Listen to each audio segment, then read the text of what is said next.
were told it was to be a residential home for the elderly. The council were given to understand that same thing. So I think that we were all duped into this sort of quiet acceptance of what was going to be happening there. And North Harts District Council have told us that the planning permission still stands because it was granted to care for people who need it. Elsewhere, the National Audit Office says a surge in the number of children reaching school age is putting the demand for places under strain. The spending watchdog says 1 in 5 primary schools is already full or over capacity. It predicts that more than 250,000 extra places will be needed by the autumn of next year. Now, a study suggested that men who've served in the army are more likely to commit a violent crime than their civilian counterparts. Researchers from London compared more than 13,000 serving and former military personnel with police records to assess the impact of their deployment to Iraq and Afghanistan. And a homeless centre in Buckinghamshire says it wouldn't exist if it wasn't for comic relief money. Open Door, which is based in Bletchley, offers services such as hot meals, clothes and even advice on things like housing. Jonathan Joseph Proctor started using the service when he became homeless. We went to this Open Door, and since then that gave us a bridge and a new lease of life in Milton Keynes. So really appreciate Comic Relief and what it's done with funding Open Door, because it's so important to this community. Moving on to sport now, and Tottenham are through to the Europa League quarter-finals. That's despite losing 4-1 at Inter Milan last night. They went through in away goals. Also, Chelsea will be in the quarter-finals as well, as Fernando Torres scored the goal as Chelsea beat Steaua Bucharest 3-2 on aggregate. Weather then, and it's going to be quite cloudy today. Some sleet possible at first, and then occasional rain, though it will stay quite cold with temperatures of 8 degrees Celsius. What are you laughing for? Why are you laughing? You're showing disrespect to the weather and to the listener, Serena. What's going on? It's just, things, isn't it, in general? Actually, there's... what are you smoking up there? Can I say, Justin... Justin Dealey, what's he doing? Yeah, I don't want to tell you what he's doing. Oh dear, you can listen, if you can get a photograph of it, I don't know if you've got a zoom lens big enough, you can report him for bullying. Yeah, but I would report you as well, because it's similar to what you did to me earlier. Right, got to get on with the show now, Serena. Thank you. Bye-bye. Thank you. Unbelievable behaviour. What's she talking about? Good morning, dear listener. This is Iain Lee, BBC Three Counties Radio. It's Friday. To quote R. Kelly, it's the freaking weekend, baby. I'm about to have me some fun. But before the fun, the seriousness of the show. Now, hang on, that doesn't sound right. Lots coming up between now and 9 o'clock, including the latest development in the HS2 story. Comic Relief is being celebrated. I've baked a fancy cake. And mums, there's a story in a newspaper today about two mums that they kind of swap their children when it comes to breastfeeding. Would you be happy to breastfeed a child that wasn't yours? It leaves a bad taste in my mouth. Lots of ways to get in touch. Facebook.com/BBC3CR. What was everyone pulling faces for? You can send me a text if you want, 81333. Start your text 3CR. Or you can give me a call, 08459 455 555. BBC Three Counties Radio. Now, a judge at the High Court is due to give a ruling on legal challenges to the government's HS2 high-speed rail scheme later. Opponents are asking for the controversial multi-billion-pound project to be sent back for reconsideration, with 5 separate cases under review. The first phase of HS2 would see a high-speed railway line through the Chilterns from London to Birmingham. Well, Sim Harris is the managing editor of the industry newspaper Rail News. Good morning, Sim. Good morning, Ian. And I promise to keep a straight face. But please Even though it's Red Nose Day, I will be very serious, because otherwise I shall become rebuked. Exactly. Well, I don't want to rebuke you, but I will do if I have to. Very quickly, remind us what HS2 is, what it's hoping to set out to achieve. Yes, in a couple of sentences, HS2, new high-speed... do excuse me, it's been a long night. New high-speed line from London to Birmingham, branches off then to Leeds and Manchester, should all be finished by about 2033. Current headline cost, £32 billion. What are the benefits of HS2? Well, I've been a bit agnostic about this, to be honest, over the years. I didn't immediately say, whoopee, lovely new train set, even though I am the editor of Rail News, because lovely new train sets are not really what we're about. However, I've spoken to lots of people now, name-dropping shamelessly. I've talked to David Higgins, who's the chief executive of Network Rail. I've spoken to other people in government, for example. And the problem is, if we don't build HS2, the present railway will be full. If you live over on the western side of the Three Counties area, somewhere like Leighton Buzzard or Milton Keynes, you will know how many trains go through those stations every hour. There is room for very little more. And David Higgins, who I've just mentioned, of Network Rail, has said we are pounding that route into the ground. It's going to be interesting to see if it does hold up until 2026, when the first bit to Birmingham of HS2 is scheduled to open. That's the real argument. We need some more railway. So we couldn't... some people are arguing that we should just be spending more on the railway we've got already. That wouldn't be enough. The problem is that the railways we've got at the moment were all built in the 19th century. They were built in an era when 60 miles an hour was thought to be fast. The West Coast Main Line in particular, that's the one through Leighton Buzzard, Milton Keynes, curves a lot. It has tight, small tunnels built in the days when really the stagecoach was still, around. It is not suitable for upgrading to a modern high-speed line. Did try to upgrade it a few years ago. The costs went through the roof. They got to 14 billion and the plug was pulled. The whole project was replanned, came down to 9 billion, and that's what they did. Still things go wrong. Do you remember the problems at Bletchley just a few days ago? Yes, I do. When all the overhead wires came down? Yep. That may not be related to the condition of the West Coast Main Line, but it may. We don't know. But the West Coast is working too hard and it's going to need some relief soon. So what's happening at the High Court today? This can't scupper the whole project. No, I don't. I'm not a lawyer, but I don't think the judge has got the power to tell the government and Parliament, you may not do this. What the judge can do is say your consultation was rubbish. You lost several hundred responses. They did. Wow. I don't defend it. And that, you have to agree, the opponents have a point. If you have a consultation, everyone deserves to be heard, surely. And because of problems, they weren't. I think what this is not going to scupper it. I don't think that's on the cards, but it could delay it.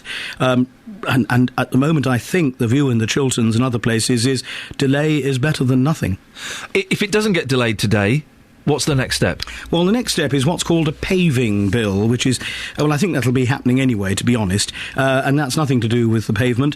It's everything to do with money. A paving bill gives the government the right to spend some preliminary money on getting on with the early planning, the diversion of utilities, the setting out of the scheme in more detail, and so on. That's scheduled, we believe, to be in the Queen's speech in May. We don't know, but I'm told it probably will be. Sim, thank you very much for coming in. I appreciate it. 08459 455 555 is the phone number. We'll talk more after this. A little bit of Dionne Warwick.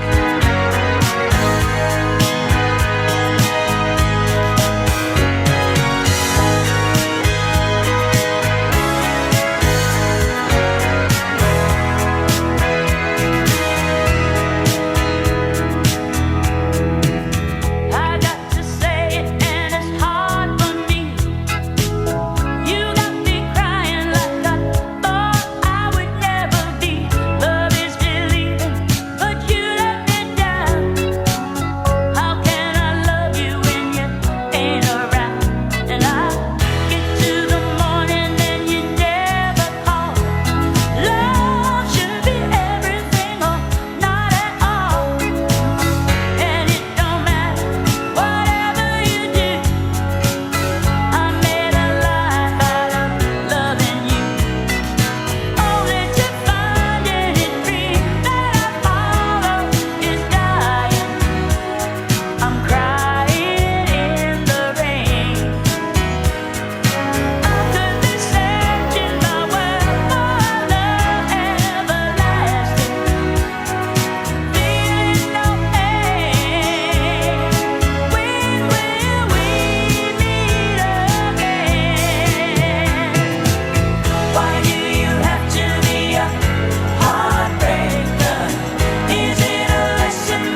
made a cake. I have. I've made a cake.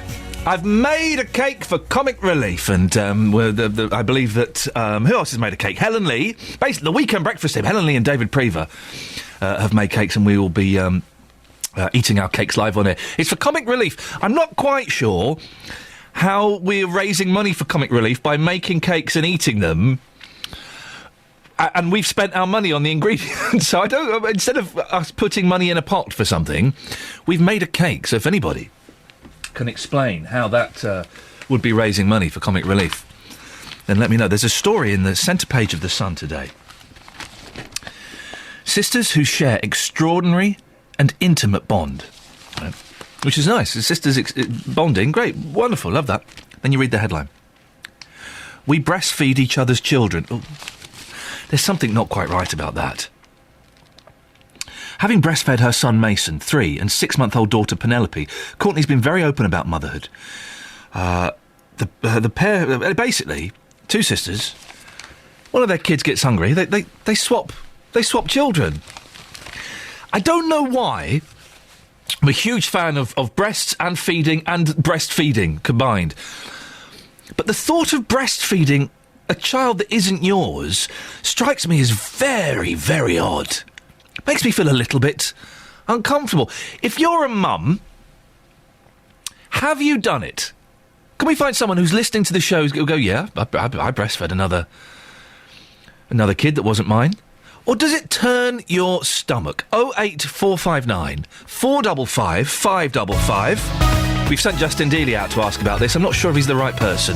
Anyway, here's the travel with Brooke Burfitt. Beds, Hearts and Bucks travel. BBC Three Counties Radio. Thank you very much, Ian. Well, nothing much to report so far on our roads. Traffic is moving freely on the motorways and major A routes. There are roadworks that might cause some delays later. The M25 has a speed restriction of 50 miles an hour and narrow lanes in both directions between junction 23 for South Mims and 25 for Enfield. Over in Stoke Mandeville, Risborough Road has temporary lights up around the roadworks near Old Risborough Road. And in Milton Keynes Village, Tongwell Street is shut for resurfacing work near Lindisfarne Drive. Brooke Burfitt, BBC Three Counties Radio. Thank you very much, Brooke. Morning, it's 6:15. It's Friday the 15th of March. I'm Iain Lee and these are your headlines on BBC Three Counties Radio. The High Court is set to decide whether the government made serious errors before approving HS2. Residents living near a care home in Baldock say they never knew it was for people with mental health problems. And in sport, both Tottenham and Chelsea are through to the Europa League quarter-finals. The weather today for Beds, Hearts and Bucks, a cloudy day with some sleet possible at first and then occasional rain. It's going to be cold, although max temperature is 8 degrees. And coming up, people living in Baldock say they've been fooled and bamboozled into thinking a residential home at the end of their gardens was for the elderly, when in fact it's for people with mental problems. We'll hear more before 6:30. 08459 455 555. BBC Three Counties Radio. Every weekday from 3, Roberto Perrone with the best local news stories. There's a sporting story emerging. Paul Buckle has left Luton Town Football Club by mutual consent. The owners of the Centre MK have withdrawn a part of an application regarding the Primark development. Local talking points. The Hertfordshire Police and Crime Commissioner, Mr David Lloyd, has a plan to get sponsorship for police cars. The best local travel. There's been another day of disruption on the Thameslink line today. We were like evacuating from the train and we had to go back to Ratchet and now we're waiting for the bus. Roberto Perrone, every weekday from 3 on BBC Three Counties Radio. This is a wonderful song. Wonderful song. What a start to the morning. The Turtles, Happy Together. Imagine me and you, I do. I think about you day and night. It's only right to think about the girl you love and hold her tight. So happy together. If I should call you up, invest a dime, and you say you belong to me, lose my mind. Imagine how the world could be so very fine, so happy together.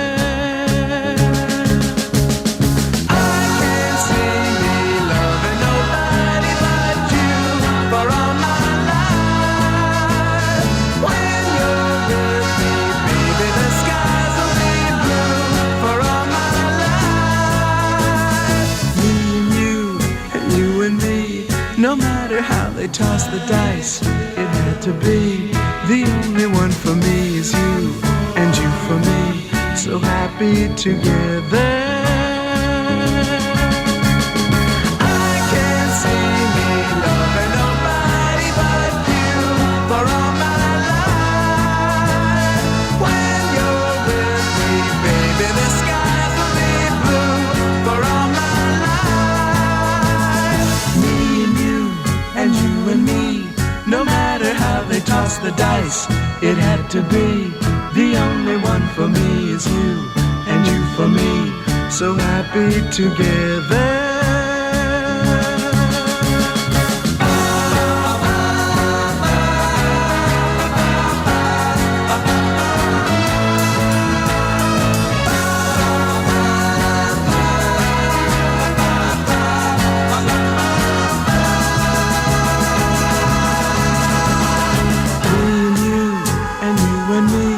No matter how they toss the dice, it had to be. The only one for me is you, and you for me. So happy together. So happy together. And how is the weather? So happy together. We're happy together. So happy together.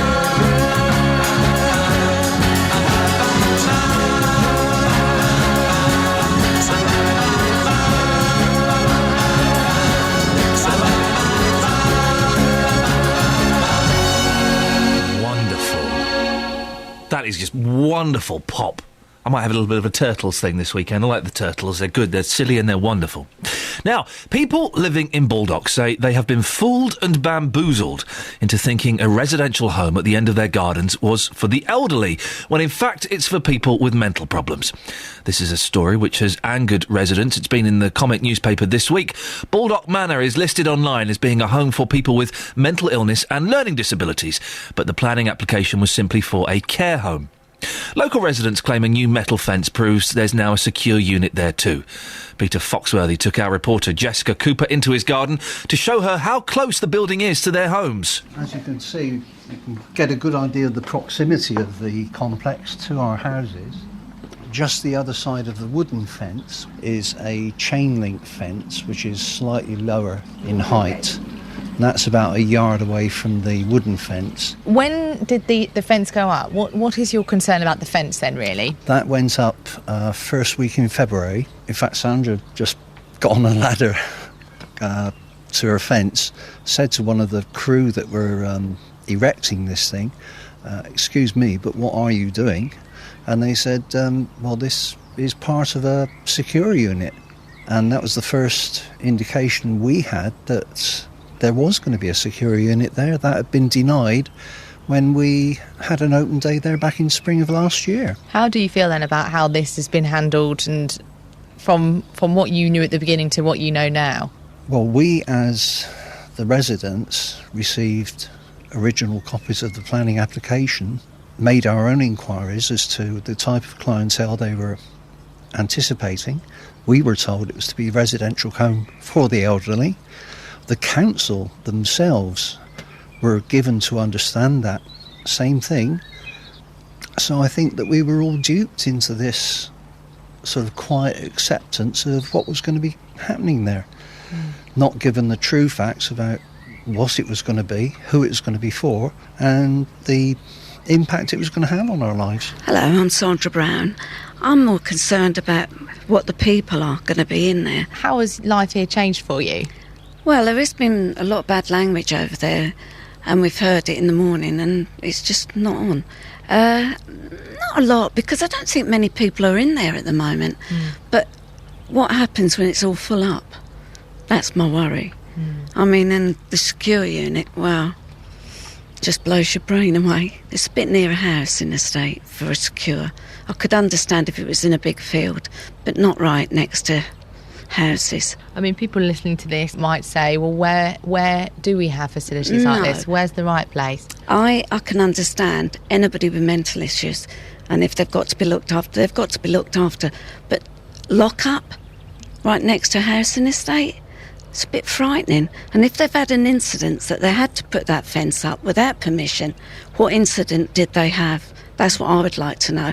That's worrying me. That's at the back of my garden. I know mental health people have to go somewhere, and I know it's a terrible thing to happen to people, but my God, not the lock-up bit. They might not even be that bad, and we're all making it worse than what it is. But let someone from the home come and tell us. They've only got to knock on her door and say, this is it, da-da-da-da, and it'd go, this whole incident would go away. But no one has. Well, we repeatedly asked Navita, who run the home, for a comment, but so far they've failed to provide one. So we haven't been able to confirm whether there is a secure unit or lock-up, as the residents call it, at Baldock Manor. North Herts District Council says the planning permission still stands no matter who the residents are, because it was granted to care for people who need it. 08459 455 555. Let's have a look at the front pages of the newspapers. The Independent. Supergrass takes hacking scandal into new territory. No, not the pop group, I'm afraid. It's a whistleblower. Mirror Group shares fall by 20% as editor, deputy and 2 former editors are held. New list of alleged victims identified. Explosive email exchanges seized by police. Evidence from a Supergrass is understood to have prompted yesterday's arrests of the former Sunday Mirror editor Tina Weaver, amongst others. It's the story that keeps on giving. Tina Weaver's on the front page of the Times as well. And all this going on while the leaders can't come up with... They can't agree on what they should do about press regulation. Commons showdown on future of the press. It was all kicking off yesterday. Did you see David Cameron giving quite an angry press conference saying, didn't start it, but he's like, basically, my idea's right, and the other gentlemen, they're not interested. And then someone asked him a question, saying, aren't you just doing a bit of posturing, Mr. Cameron? And he went mental. Absolutely bonkers. David Cameron gambled his authority on a Commons showdown over the future of the press yesterday after pulling the plug on all party efforts to reach agreement on a new newspaper regulator. Let's have a look at the... Sorry, I should probably read that out instead of me just reading stories in my head and going, Hobbit gambling row is the story I was reading on the front page of the Times. The Tolkien Trust has begun legal action against Warner Brothers in an attempt to stop the author's characters from falling into the clutches of online gambling sites. So I guess, the Fox is now owned by Foxy Bingo. They're worried that the Hobbit will be owned by... Hobbity Bingo.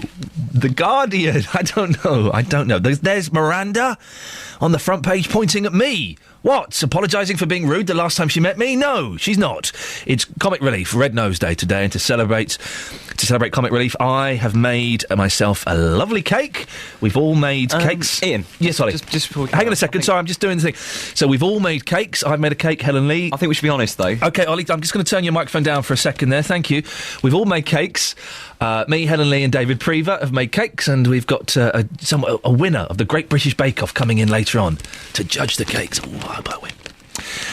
Also on The Guardian, UK and France, we must arm Syrian rebels. Cameron and Hollande in the same place, but face a fight for EU backing. The Daily Telegraph. Oh, this is good. It's the Pope's ex. The Pope's ex. The woman, named only as Amalia, outside her Buenos Aires home. She said the young future Pope told her, if I can't marry you, I'll become a priest. That's nice, isn't it? PM sacks advisor. This is the Telegraph, if I've not mentioned that. PM sacks advisor in row over forces pay. Professor fought order to limit raises, claiming servicemen needed compensation for job cuts. And, Matt draws what we're all thinking. And he does it in a very, very amusing way. Matt, it's a picture of some cardinals, and the heading is Conclave Part 2. And one cardinal is saying to another, right, now, who are we backing in the Cheltenham Gold Cup? Matt. We should get... I'd love to see Matt do stand-up. Does he do stand-up? I would love to see him do stand-up. We should get Matt on the line one day. The Daily Express, tea and coffee cut risk of stroke. Yeah, right, OK. The Daily Mail, coalition is torn apart. Cameron talks of hung Parliament as Miliband and Clegg form alliance in bid to shackle free press. Oh, OK, you can see where the Mail are coming from. Miliband and Clegg form alliance and bid to shackle free press. Is that what they're doing, Daily Mail? Or are they just trying to get in some slightly stricter guidelines that you can't opt out of any time you want, and you can't choose who's in charge of it, and you can't choose what goes in the guidelines? Is that what they're trying to do? I don't know. Maybe. And there's a picture of Pippa Middleton, who looks like she's got an afro. I'm not studying the picture enough to go anymore. And The Sun, exclusive Cop's new lead, Maddie, hunt for 6 Brit cleaners. The Sun has also got the story in there about breastfeeding somebody else's child. Would you do it? Would you breastfeed someone else's child? If you're a mum and you've done it, 08459 455 555. Or if you I think it sounds disgusting, but I don't know why it sounds disgusting. 08459 455 555. Right, let's get the travel news now with Brooke Burfitt. Beds, Hearts and Bucks travel. BBC Three Counties Radio. It's not looking too bad at all this morning on our roads. It's just the usual morning queues in Bricketwood on the A405 North Orbital Road. My speed sensors are picking up heavy traffic at the roundabout for the M25 at junction 21A. And there's also roadworks on the M1 northbound between junction 14 for Milton Keynes and 15 for Northampton. The hard shoulder is closed and there's a speed restriction of 50 miles an hour. No problems reported on the trains. Brooke Burfitt, BBC Three Counties Radio. Brooke, thank you very much indeed. It's nearly 6:30, time for the latest news and sport now. Here's Serena Farrow. Getting beds, hearts and bucks talking. This is BBC Three Counties Radio. Good morning. The High Court will decide whether the government made serious errors before approving HS2. That's the high-speed rail line which will run through Buckinghamshire. 4 protest groups, including several councils and even a golf club, have asked for judicial reviews of the scheme, claiming there was insufficient consultation. Elsewhere, some people in Baldock claim they've been fooled into thinking a residential care home behind their own houses was for the elderly and not people with mental problems. Baldock Manor is for people with mental illness and learning disabilities. The National Audit Office says a surge in the number of children reaching school age is putting the demand for places under strain. The spending watchdog says 1 in 5 primary schools is already full or over capacity. And a homeless centre in Buckinghamshire says it wouldn't even exist if it wasn't for Comic Relief money. Here on Comic Relief Day, Open Door, which is based in Bletchley, offers services such as hot meals, clothes and advice on things like housing. That's the news. Now let's turn to all the morning's sport. Beds, Hearts and Bucks Sport. BBC Three Counties Radio. So Watford striker Troy Deeney says he's learned from his past mistakes ahead of tomorrow's championship match at Barnsley. He missed the beginning of the season because of a jail sentence, but came back in September. MK Dons are in League One action as well against promotion challengers Tranmere. Manager Carl Robinson feels the visitors should be applauded for what they've achieved this season, but he's now desperate to claim all 3 points. We've got to take a hat off and applaud them. They're coming to this. We played them when they were top. We'll beat them. I want to beat them again on Saturday, but there's a great deal of respect that I've got for that football club, as you well know, as a part of the world that I know well. Board of directors and everybody there, I know them personally as well, so it'd be nice to sort of meet up with them, but I've got to beat them. Turning to Luton, and the town manager there, John Still, has promised to make lots of changes to his playing squad in the summer. The Hatters are at Leaders Wrexham tomorrow. Meanwhile, Tottenham have reached the Europa League quarter-finals. They'd taken a 3-0 lead into their match against Inter Milan, but lost 4-1 on the night, meaning they only went through thanks to an extra-time goal. Chelsea also went through to the last 8 of the competition as well. They beat Steaua Bucharest 3-2 over the 2 legs. And finally, in boxing, Bedford's Matt Skelton fights for the vacant English heavyweight title this evening. Skelton's facing John McDermott at York Hall in Bethnal Green. BBC Three Counties Radio, the more news and sport from me at 7. Across Beds, Hearts and Bucks, this is Iain Lee on BBC Three Counties Radio. OK, I don't think... we've tweeted this story, would you breastfeed somebody else's children? I don't think you're taking this seriously. Some of the tweets I've had I can't read out. Mark says, I would if I didn't have to shave my nipples. No, I'm not talking to you, Mark. I'm talking to ladies. Women, have you done it? Are you a mum that's breastfed another person's child? Am I making, I was going to say a mountain out of a molehill here, but that's probably an inappropriate phrase. Would you do it? Or do, like me, do you think it's disgusting? I don't know why it's disgusting. It feels a bit... uncomfortable. Justin Dealey is out and about investigating this. Again, I do worry if we've sent the right person out on this job. We're talking about that and lots more stuff this morning. 08459 455 555. Hey! It's Comic Relief today. Comic Relief raises money to fight poverty and social injustice in the UK and across the world. Well, there's one homeless centre in Buckinghamshire that says it wouldn't exist if it wasn't for money from the charity.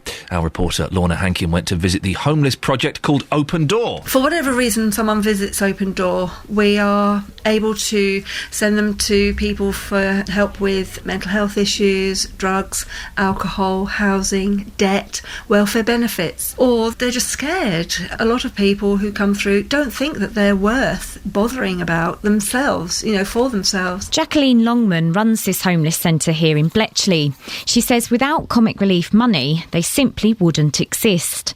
Based here in a small hall, they offer a safe haven for people like Jonathan. There was a lot of stigma attached to homelessness, and I was an operations manager for a major blue chip corporation, so I had everything, and then suddenly through the recent economic position I lost everything all of a sudden. So I found myself homeless with a friend, and we didn't know where to go, and it was lucky we found the sandwich run, and the street ministers said that there's an organisation called Open Door. So we went to this Open Door and we met Jacqueline, and since then that gave us a bridge and a new lease of life in Milton Keynes. So really appreciate Comic Relief and what it's done with funding Open Door, because it's so important to this community. But what do they offer that's so good? There is, you get a free meal, but you get to share your stories with other people, so on a Monday or on a Wednesday that everybody else is going to be there, gathered, so if you need help or if you need assistance, they're going to know where else to go during the week, where else you can get fed, where else you can get clothed. And without that, honestly, because you can't approach anybody else in your previous life because of the stigma, you're homeless now, you failed in this society, you've got nowhere to stay, you've got no shelter, but also psychologically you feel depressed, so you can't function properly, you can't speak to people, you can't approach anyone, you don't know what authorities you can go to, and you are alone, and that is the worst position to be in. We all just want to recover and get back on our feet so then we can be functioning members of society. Many people who've used this service and others like it in the past are encouraged to help volunteer here, and that's exactly what Chris did. An ex-heroin addict who became homeless himself and ended up in prison. My life started becoming so chaotic that I wasn't paying my rent, I wasn't feeding myself, ended up losing my place to live. So the next stage is maybe going to other users, and the next step is you just end up on the streets. And the loneliness that comes with it, I end up using drugs, and then when I'm out of my head, using more drugs because I'm out of my head, and it turns into like a vicious circle, and the guilt and the shame of it. Places like this, you can come, you're not being judged, and you find that people are there to support you, and hopefully with people walking through the door and just planting that little tiny seed and offering them support and the advice, then hopefully that can get them on the road to recovery. Well, for more information on Red Nose Day, visit comicrelief.com and watch the antics from our region and across the country tonight on BBC One from 7pm. And about 8:30, I think it is, we've got one of the winners of the Great British Bake Off is coming in to judge the cakes that Helen Lee, David Prever and myself have been making from a special... Ian. Ollie, I'm just doing the... Hang on a second. I'm doing the radio, Ollie. Just please. The special cakes that we've made from the Great British Bake Off recipe book. So I've got mine sitting beside me here. But I really think as the BBC... OK, Ollie, I'm just going to have to let you go there. Please stop interrupting while I'm doing the radio show. Very rude. One way or another, I'm gonna find ya. I'm gonna get you one way or another. I'm gonna win ya. I'm gonna get you one way or another. I'm gonna see ya. I'm gonna meet you one day. Maybe next week. I'm gonna meet ya. I'll meet ya. I will drive past your house, and if the lights are all down, I'll see who's around. Let's go! One way or another, I'm gonna find ya. I'm gonna get you one way or another. I'm gonna win ya. I'll get you one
get you one way or another.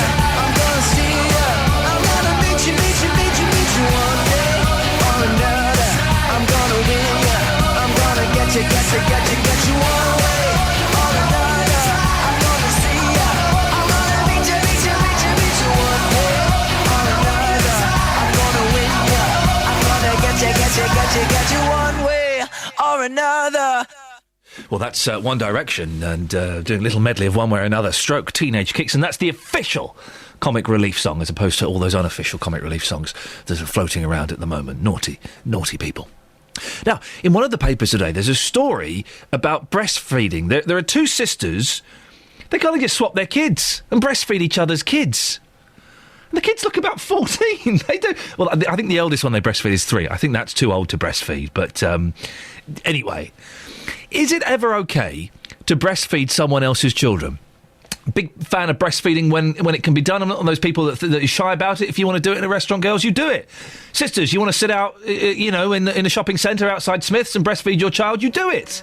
Do whatever you need to do. I don't mind in the slightest.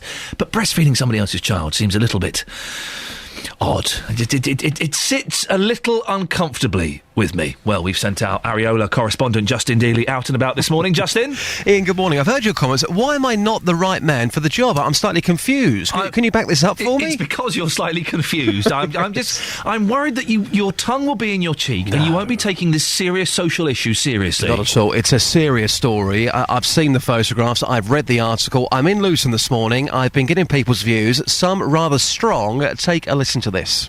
Well, sir, you're looking at this article here in The Sun. Give us your honest reaction to what you're seeing and what you're reading here. Right. It's just stick with your own kids, not animals. It's a bit sort of close to the mark, that is. That ain't right. So, am I going a bit too far in saying that seeing that makes you feel a bit sick? Well, not sick, but, disgusted, really. You just shouldn't have it. Okay, madam, again, your views on what you're seeing here? I think they're taking it a bit too far. I think they should get a bit of a life, I think. Gary, what's your reaction to this story? Is it just wrong? I think, due to the fact that they are sisters, that no, it's not wrong. So you think it's perfectly acceptable, it's just something they do, that they are sisters, so what's the problem? I don't think there's any problem at all, and I think they'll grow up to be very healthy children. And just one more view on this. Madam, again, I'm walking around here with this article, which looks a bit weird in itself, but what's your views on these two sisters and what they're doing? Well, I'm sure it's quite fine. It suits them, and if the babies are healthy, what's the problem? So a mixed response there, Justin. Yeah, definitely. I mean, the first man we spoke to, I wish it was TV because his face when I showed him the article, he said, "Are you for real?" Yes, I am for real. Can we get your views on this? But some people very unhappy about it, but others saying, look, what's the problem? At the end of the day, they are sisters as well. They are not strangers. They are sisters. But still, it's somebody else's kid, Justin. Yeah, I mean, my personal view, when I heard about this morning, I was thinking, really? I mean, I'd not heard of that before myself. Not for me, certainly. Not for you. Good. Justin, whereabouts are you off to this morning? I'm going to be off to Luton very soon. We spoke about a story a few weeks ago about a village green in Butley Road. Oh, yes. In Luton, they were hoping to get it converted to a village green, weren't they? Exactly what they wanted. They wanted that area protected. What they didn't want to do was look out of their windows and see lots of homes. Well, there was a big meeting last night. We're going to be finding out live after 7 whether they got village green status. If they did, you would think that homes wouldn't be built there, but we should find out a bit more later on. Justin, excellent stuff as always. Thank you very much. We can sneak in a little cheeky Manfred Mann here, I think. My name is Jack and I live in the back of the Greta Garbo home. With friends I will remember wherever I may roam. And my name's Jack and I live in the back of the Greta Garbo home for wayward boys and girls. Go, Jack, we live in the back of the Greta Garbo home for wayward boys and girls.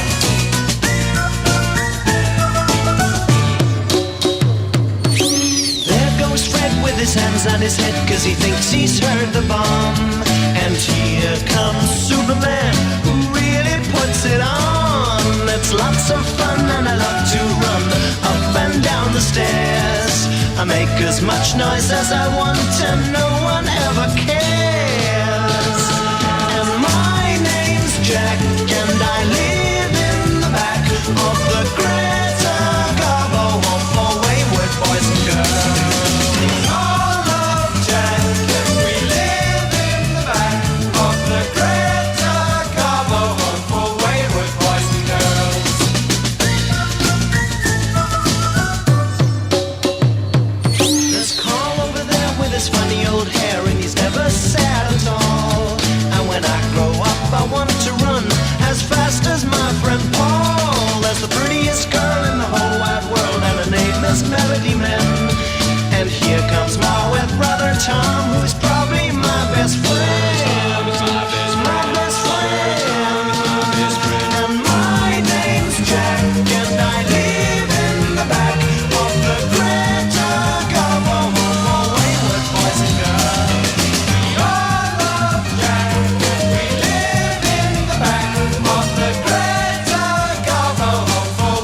Manfred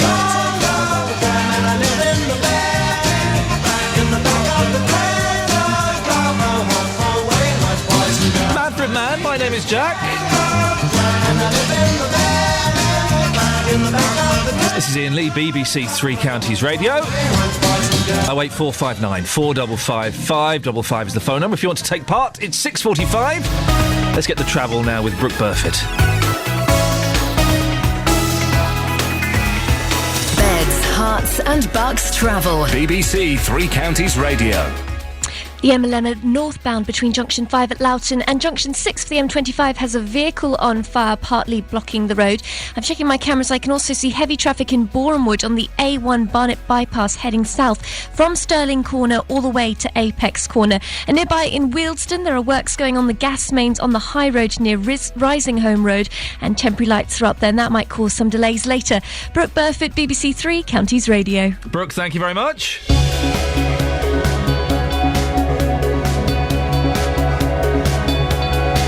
Morning, it's 6:46. It's Friday the 15th of March. I'm Iain Lee, and these are your headlines this morning on BBC Three Counties Radio. A judge at the High Court is due to give a ruling on legal challenges to the HS2 rail scheme later today. Residents living near a care home in Baldock say they weren't told it was for people with mental health problems. In sport, Tottenham, Chelsea and Newcastle are now through to the Europa League quarter-finals after their games last night. Coming up before 7, we'll catch up with my adopted nanny Eileen to see what she's been up to this week. Always a joy to find out. And also, we're going to find out what she thinks of our brand new BBC introducing track. But before that, here's the weather with Elizabeth Rossini. Beds, Herts and Bucks weather. BBC Three Counties Radio. Hello, a very good morning to you. Now, the good news is it is a slightly milder start to the day than we've been seeing recently, with temperatures now above freezing. We're going to see outbreaks of rain, though, for the rest of the day, so looking really rather bleak, I'm afraid. That rain could pep up for a time this afternoon. Lots of thick cloud and the wind's picking up. It's a southwesterly wind, so it's coming from a milder wind direction than the easterly and the northwesterly that we've been seeing recently. That's some good news as well, but it is going to turn rather blustery into this afternoon and the evening. Temperatures today up to 7 or even 8 degrees Celsius later on in Bletchley, in Luton and in High Wycombe too. That's 46 in Fahrenheit, so it is feeling a touch milder, but of course not very pleasant. It's a rather grey day and it is going to rain at times too. Now, for this evening and overnight, it's just more of the same really. Outbreaks of further rain at times, lots of thick clouds, starting the day off tomorrow on around 4 or 5 degrees Celsius, and it will be a wet start to what's looking like a rather wet weekend at times. That rain band should clear though through the morning across the three counties, clearing Hertfordshire last, of course, before pushing off to the east, and then after that we're going to see some sunshine and some showers. So a bit of brightness to be had on Saturday afternoon, but I'd say in terms of brightness and sunshine, Sunday is probably your best bet. Now, temperatures still below the average for this time of year, between 6 and 8 degrees really across the weekend, but on Sunday we should see a bit of dry weather around. Just watch out for a few slow moving showers. Same sort of story on Monday. By Tuesday there's a good chance that it's going to turn cold again, so yeah, watch out for that and enjoy the rain today. Oh dear. That's the forecast. Oh, thanks a lot, Elizabeth. How do you sound so jolly when it's so miserable? Oh, I love all sorts of weather really. What's your favourite what's the perfect Rossini weather? Oh, I like it after a cold front has gone through, which actually this is a cold front, and it's all bright and sunny, and then you get a nice big slow moving shower in the distance and you can really track it coming across. Great. Thank you very much, Elizabeth. It's nice to hear people passionate about their work, isn't it? You don't get that very often these days. Tackling your consumer problems. On BBC Three Counties Radio. My son took it back to the garage. The mechanic says, yeah, I know what it is. So they took it in, done what they had to do, and the car was still the same, still doing the same thing. The JVS Show. Fighting for your rights. The long and short of it is, he agreed that he would replace the car. If you have a consumer problem, we can do the same for you. I'd like to thank you and your team for everything you've done. We wouldn't have got where we got without you. It's a pleasure. I'm going to call that a result. Any other problems, you know where I am, Stuart. The JVS Show. Fighting for your rights. Weekday mornings from 9 on BBC Three Counties Radio. Now, BBC Introducing supports the unsigned, undiscovered and upcoming musicians from the Three Counties. If you're making music in Beds, Herts and Bucks and you want to get it heard on the BBC, yes, then you can upload your best tracks and it might get played on BBC Introducing or it might get played on this show. Go to bbc.co.uk/introducing. Your track could become the introducing track of the week. More importantly, it could be reviewed by my adopted Nanny Eileen. Good morning, Nanny Eileen. Good morning, Ian. How are you this morning? You all right? I'm very well, thank you. You're becoming a little bit of a celebrity. Oh, you're joking. No, you know we had that lovely song, it was a little bit sad, but that lovely song last week. Yes. Well, the young lady who wrote and performed the song was on Twitter going, I've just had my song played on BBC Three Counties. Yeah. I'm worried what Nanny Eileen might think about it. Bless her. So isn't that, that's exciting, the young people are keen to get your opinions. Oh. You're like David Jacobs. Did David Jacobs present Jukebox Jury? Yes. It was, wasn't it? You're like David Jacobs. Oh, thanks. What have you been up to this week, Nanny Eileen? Well, not a lot, because it was just a little bit chilly. Yeah, it's freezing. Did have a lovely walk over the heathland with the greyhounds. Yeah. And friends. That was brilliant. And a glass of beer afterwards, of course. Of course? Yeah, of course. But tomorrow we've got the greyhound tabletop sale in Sandwich, so I'm just hoping that the weather will be a little bit milder and not raining. Because you're selling greyhounds on a tabletop? No. It's making money for the greyhounds, for Greyhound Rescue. Where is it, Nanny Eileen? Give it a little plug. At Sandwich. Okay, fantastic. In the village hall. And people can come down, can they? Yes, they can, from 11 until 1. Wonderful. And it is a brilliant jumble sale, basically. I love a good jumble sale. So do I. eBay has kind of ended car boots and jumble sales, and that's a shame because I love a good rummage. Oh, you can rummage there. Ooh, I do. Oh, you can have a right good rummage. Nanny Eileen, you're naughty Nanny Eileen. Now you're right. It's been very cold this week. What do you do to keep warm, Nanny Eileen? Apart from having a rummage.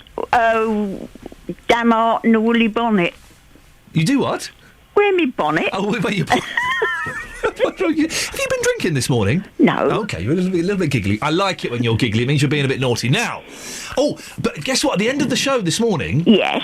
As well as the chocolate cake that I've made that's going to be judged by the winner of the Great British Bake Off. I spent all last night cooking this cake. Really? All last night you made it, did you? Yes, Ollie, I did. Are you sure? I think we should be true. Ollie, thank you very much. I don't know why Ollie keeps interrupting. I spent all last night making this cake, Nanny Eileen, and it's going to be judged against some of the other presenters' cakes. Yes. So apart from that, we've also got bagpipes coming in. Oh, I do not like bagpipes. Oh. Why don't you like the bagpipes? Well, if they're up a mountain, fine. Well, you can't hear them. Yeah. Oh, that's a shame. We've got Donald Reid coming in to show us his pipes. Oh, really? Yes. Really? Yeah. I wonder if he'll let me have a blow. Probably won't. Probably won't let me touch them. Anyway, listen. We've got you here because we like you to listen to the BBC Introducing track. Now, I've asked for something a little bit upbeat, a little bit poppy. Oh, good. This week, it's called Betty Said. Yes. It's by Natalie Cook, and she's from Hertfordshire. Should we have a little listen? Oh, yes, please. All right, Nanny Eileen, we'll speak to you after this.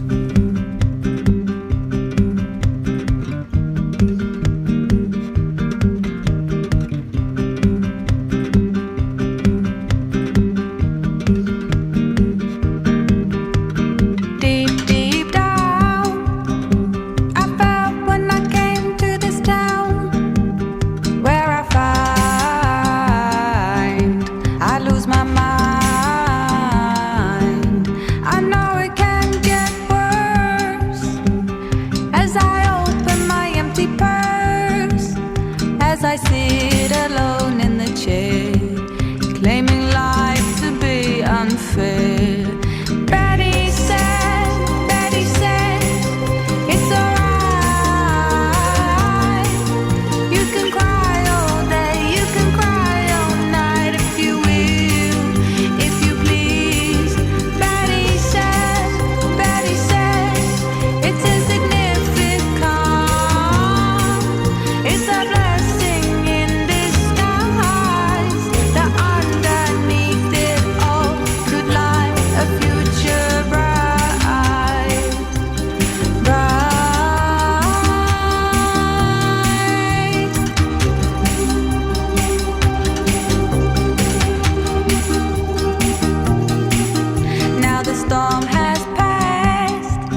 fast. Betty said, it's alright.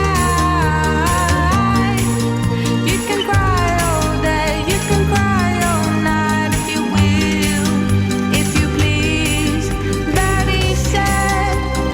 There we go, that's Betty Said by Natalie Cook. She's from Hertfordshire. It's the BBC introducing track of the week.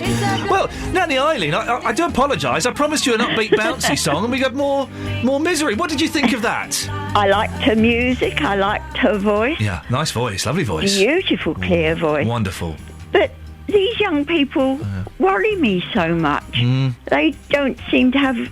I mean, life isn't all great all the time, but we all have our problems, but so many of them seem to dwell on sadness. Don't they just? What's wrong with them? They seem to wallow in it. Yeah, hang on, Nanny Eileen, stay there. Kelly Betts is producing this week, and Kelly, you also choose the BBC introducing tracks, don't you? I do. Do you ever get sent any ones that are a bit joyous? Yes. Good. I need to get the balance right, though. I have to make JVS happy. Forget JVS. He's not important. Me and Nanny Eileen are the important ones in this equation. Okay, you tell me what sort of track you'd like for next week, and I'll pop it in. What sort of track would you like, Nanny Eileen? Well, something a bit more cheerful. But the thing is that this is coming from their hearts and their souls, and they must be so unhappy inside. Is life generally that sad these days? Well, let's ask. Kelly Betts is 18 years old. Kelly, is life... You're a little bit older, but not much. Is life miserable and hard for you youngsters? No, it's actually okay. Because I tell you now, it gets worse as you get older. We don't know we're born. Sorry, Nanny Eileen. It doesn't. It's all downhill. From the time you're 19, it's all downhill. No, it's not. Right, listen, Kelly, we want something upbeat, poppy, happy and fun next week for Nanny Eileen. Can you do it? Yes. All right, we're going to... Thank you. Well, she said she would last week, so I'm not... what do you, so, apart from your sale, Nanny Eileen, what have you got this weekend? Anything nice? Well, no, that's it. Okay. Well, but that is nice, and it's fun, and they're lovely people, and children come in, and I try and con their pocket money out of them. you know. Have a lovely time. I hope you raise lots of money for the greyhounds. Thank you so Take care, much. Eileen. There we go. It's Nanny Eileen, my adopted grandmother, for the show. Isn't she wonderful? And that song was by Natalie Cook. It was Betty Said, and she is from Hertfordshire. 08459 455 555 is the telephone number if you want to give us a call. Would you breastfeed somebody else's child?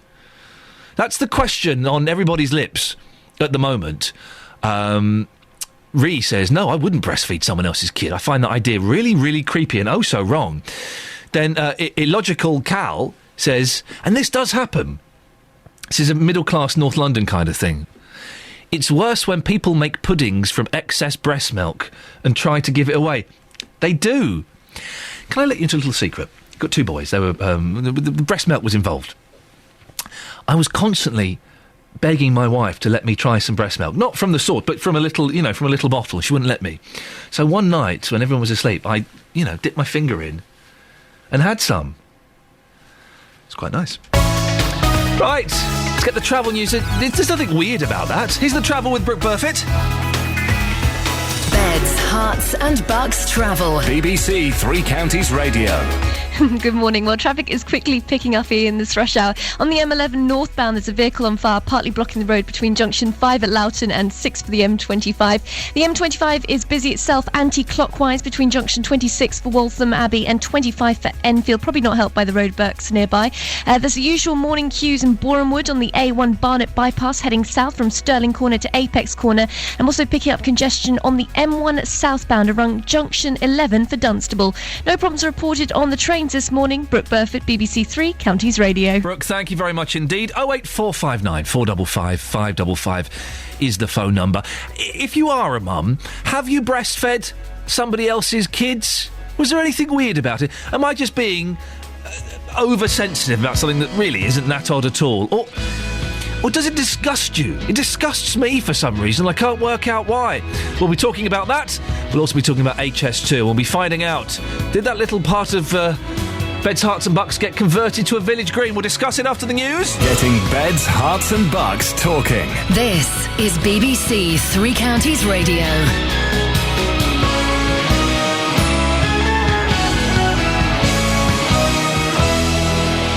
It's 7 o'clock, I'm Serena Farrow. The headlines: results to be announced on HS2 rail line, Baldock residents angry they won't tell the truth about mental health home, and plans for new press regulation. BBC Three Counties. The National Audit Office says a surge in the number of children reaching school age in England is putting the demand for places under strain. The spending watchdog says 1 in 5 primary schools is already full or over capacity. It predicts that more than 250,000 extra places will be needed by the autumn of next year. The High Court will decide this morning whether the government made serious errors before approving HS2. That's the high-speed rail line that will run through Buckinghamshire. 4 protest groups, including several councils and a golf club, have asked for judicial reviews of the scheme, claiming there was insufficient consultation. Meanwhile, some people in Baldock claim they've been fooled into thinking a residential care home behind their own homes was for the elderly and not for people with mental health problems. Baldock Manor is for people with mental illness and also learning disabilities. The National Audit Office says a surge in the number of children reaching school age in England is putting the demand for places under strain. The spending watchdog says 1 in 5 primary schools is already full or over capacity.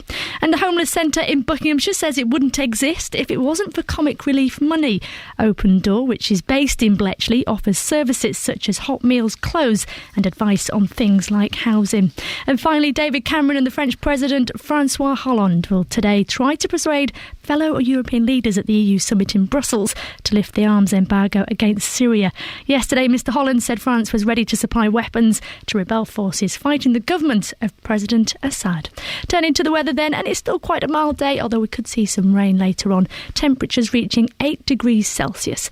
BBC Three Counties Radio, first for news. What's going on? The computer's completely crashed on me. Could you tell that? Well, I can tell that because it went silent. No audio. It went silent, and you're a minute early. I've got to do a minute's extra work. I filled quite well there, and in honesty, it's gold because I've got pieces of paper with me. See, technology. It's a good job I did have pieces of paper with me, isn't it? Otherwise, you wouldn't have had any news, quite frankly.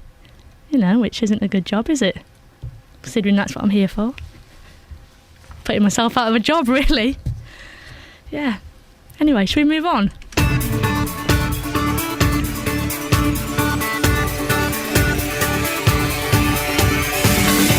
Yes, let's move on, shall we? Morning, this is Iain Lee, BBC Three Counties Radio. It's Friday, and I apologise, but the show has kind of got that Friday feeling about it. Lots coming up this morning, including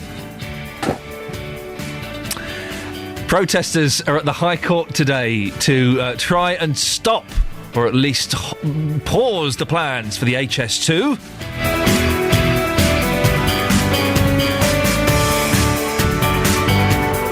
Also, would you breastfeed somebody else's child? There's a story in the newspaper today that's really struck me as, a little bit, I would say, unpleasant. I don't know why it's unpleasant, but it just makes me feel odd. There's 2 sisters, and they kind of swap kids when they're hungry. I'll feed your kid, you go off. I'll do that. Don't you worry about that. 08459 455 555 is the telephone number.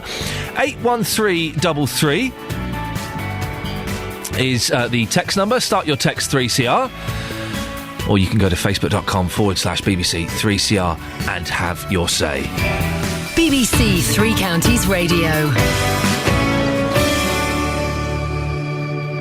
And it is comic relief, and we're celebrating that with cakes. And also, we were talking about bagpipes earlier on in the week. We've got a piper coming in. We're going to have some bagpipes live on the air. Genuine. I know, we're going to lose half the audience. At 10 minutes to 9, half of you are going to switch off and say, well, it's not really... no. But I'm going to be loving it. Absolutely loving it. Now, a judge at the High Court is due to give a ruling on legal challenges to the government's HS2 high-speed rail scheme later on. Opponents are asking for the controversial multi-billion-pound project to be sent back for reconsideration, with 5 separate cases under review.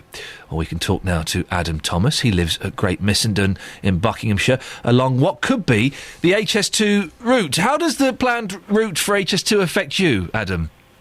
Hugely. It's totally devastated mine and my family's lives. We are 4 metres outside the voluntary purchase scheme, which means we're 124 metres away from the centre of the track, and the government won't compensate us at all. So what impact will being that close to the line have on you and your family? It'll devastate our lives. It means a major infrastructure project, as I say, is going to be about, from the centre of the track, it's going to be 124 metres. Well, obviously building that, they need masses of land, so they're going to be coming right up to the side of our property. We live in a very small property, basically a 2.5 bedroom place. We have a back garden of about 15 metres, which isn't very big, and then about 4 or 5 metres on the other side of that is where this zone starts. So effects-wise, it's going to be absolutely massive.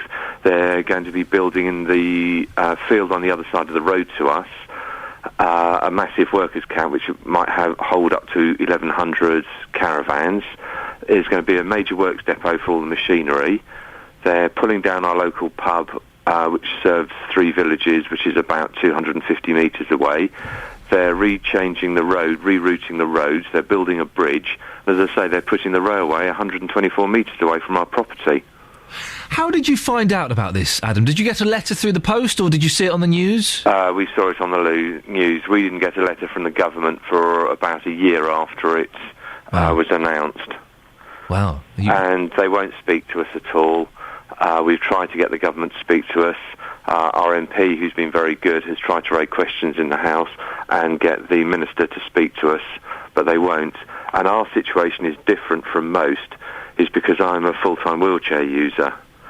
I have a lung condition where I put one of my ribs through my right lung, so my right lung doesn't work properly, so I have breathing issues. I won't be able to live here with all the dust and the chaos and the mud. I can't step over trenches and things, which will be across our road to get into our property, but they won't take this into account. But the fact that we're 4 metres outside the voluntary purchase scheme and they won't consider compensating us, I just think is disgusting. Why would there be trenches in your street, Adam? What will be going on there? Well, because they're going to be digging up our road to relay the road. They're totally redirecting the road. Right. So it's a major, and they're going to be building a huge bridge, and they're digging a huge cutting, which is going to be about 60 metres wide. You know, there's going to be huge lorries and earth movers and diggers, and it's going to take about 5.5 years to go past us. What would you like to see happen? I would like to see fair compensation. I'd like to see... I mean, the whole project has been flawed. I mean, I only got involved with this, obviously, on a personal level when I found out it was affecting us. Otherwise, like the majority of the general public, I wouldn't have been that interested, probably.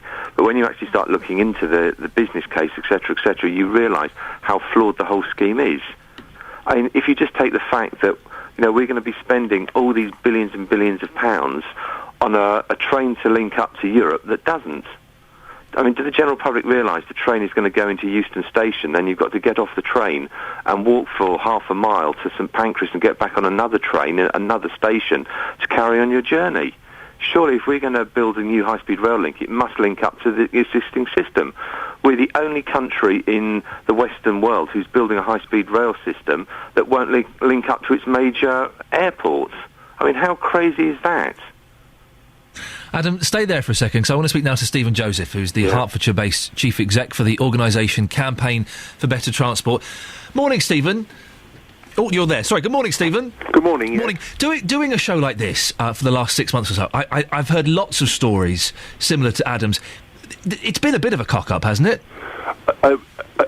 As a group, we've generally supported the principle of high-speed rail, but we absolutely agree that the way in which the government's gone about it has been pretty dire.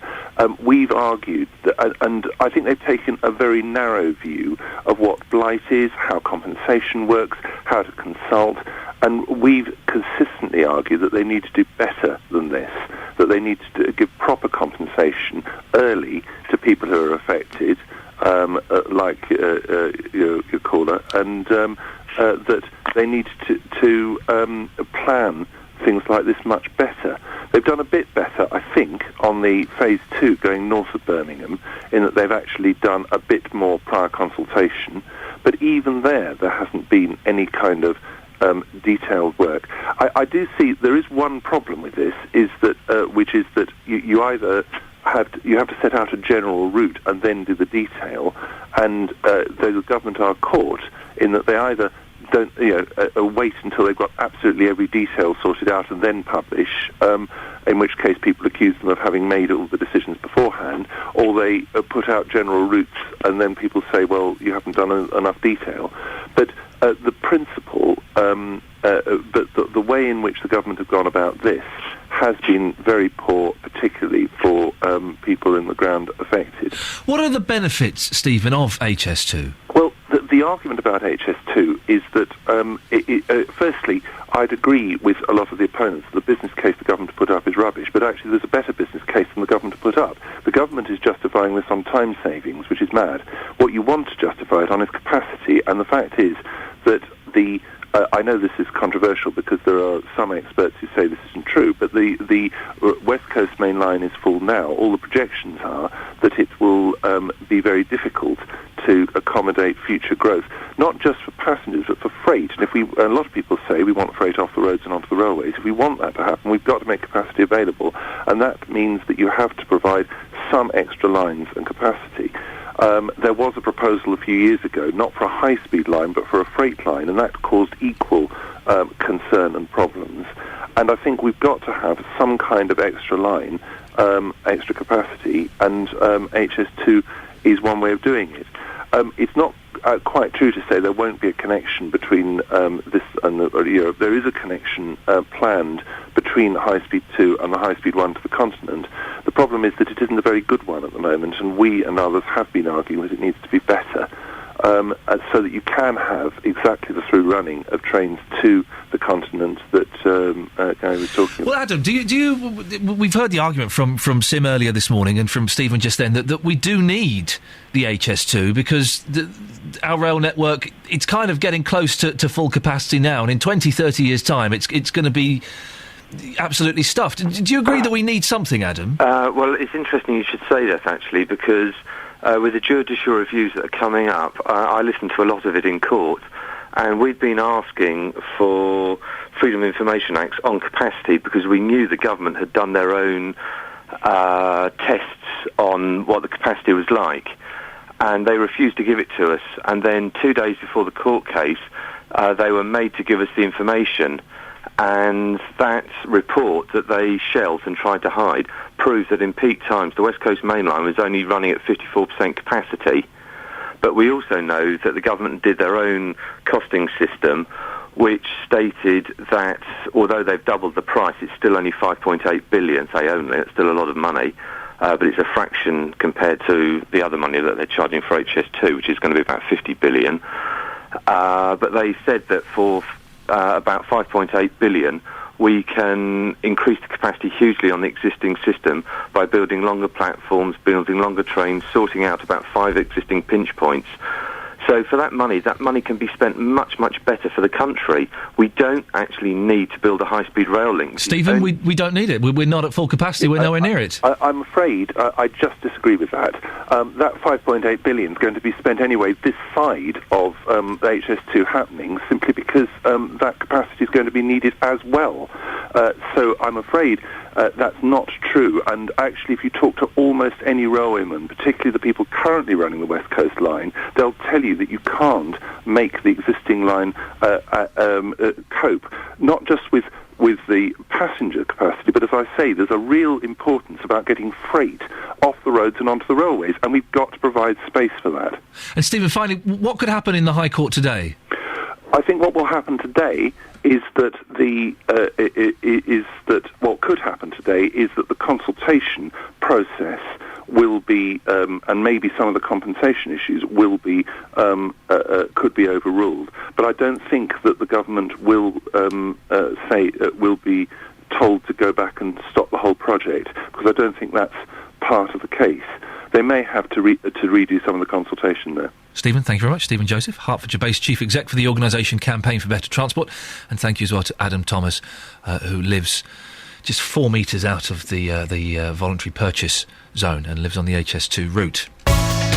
Right, it's coming up to 7:15. Let's get the travel news now with Brooke Burfitt. Hearts and Bucks travel. BBC Three Counties Radio. Thank you very much. So pockets of congestion on the M25 this morning. It's slow anti-clockwise between junction 26 for Waltham Abbey and 25 for Enfield. Further west around junction 20 for Kings Langley, that's slow. And then also on the anti-clockwise around junction 16, the turn-off for the M40. Very busy there too.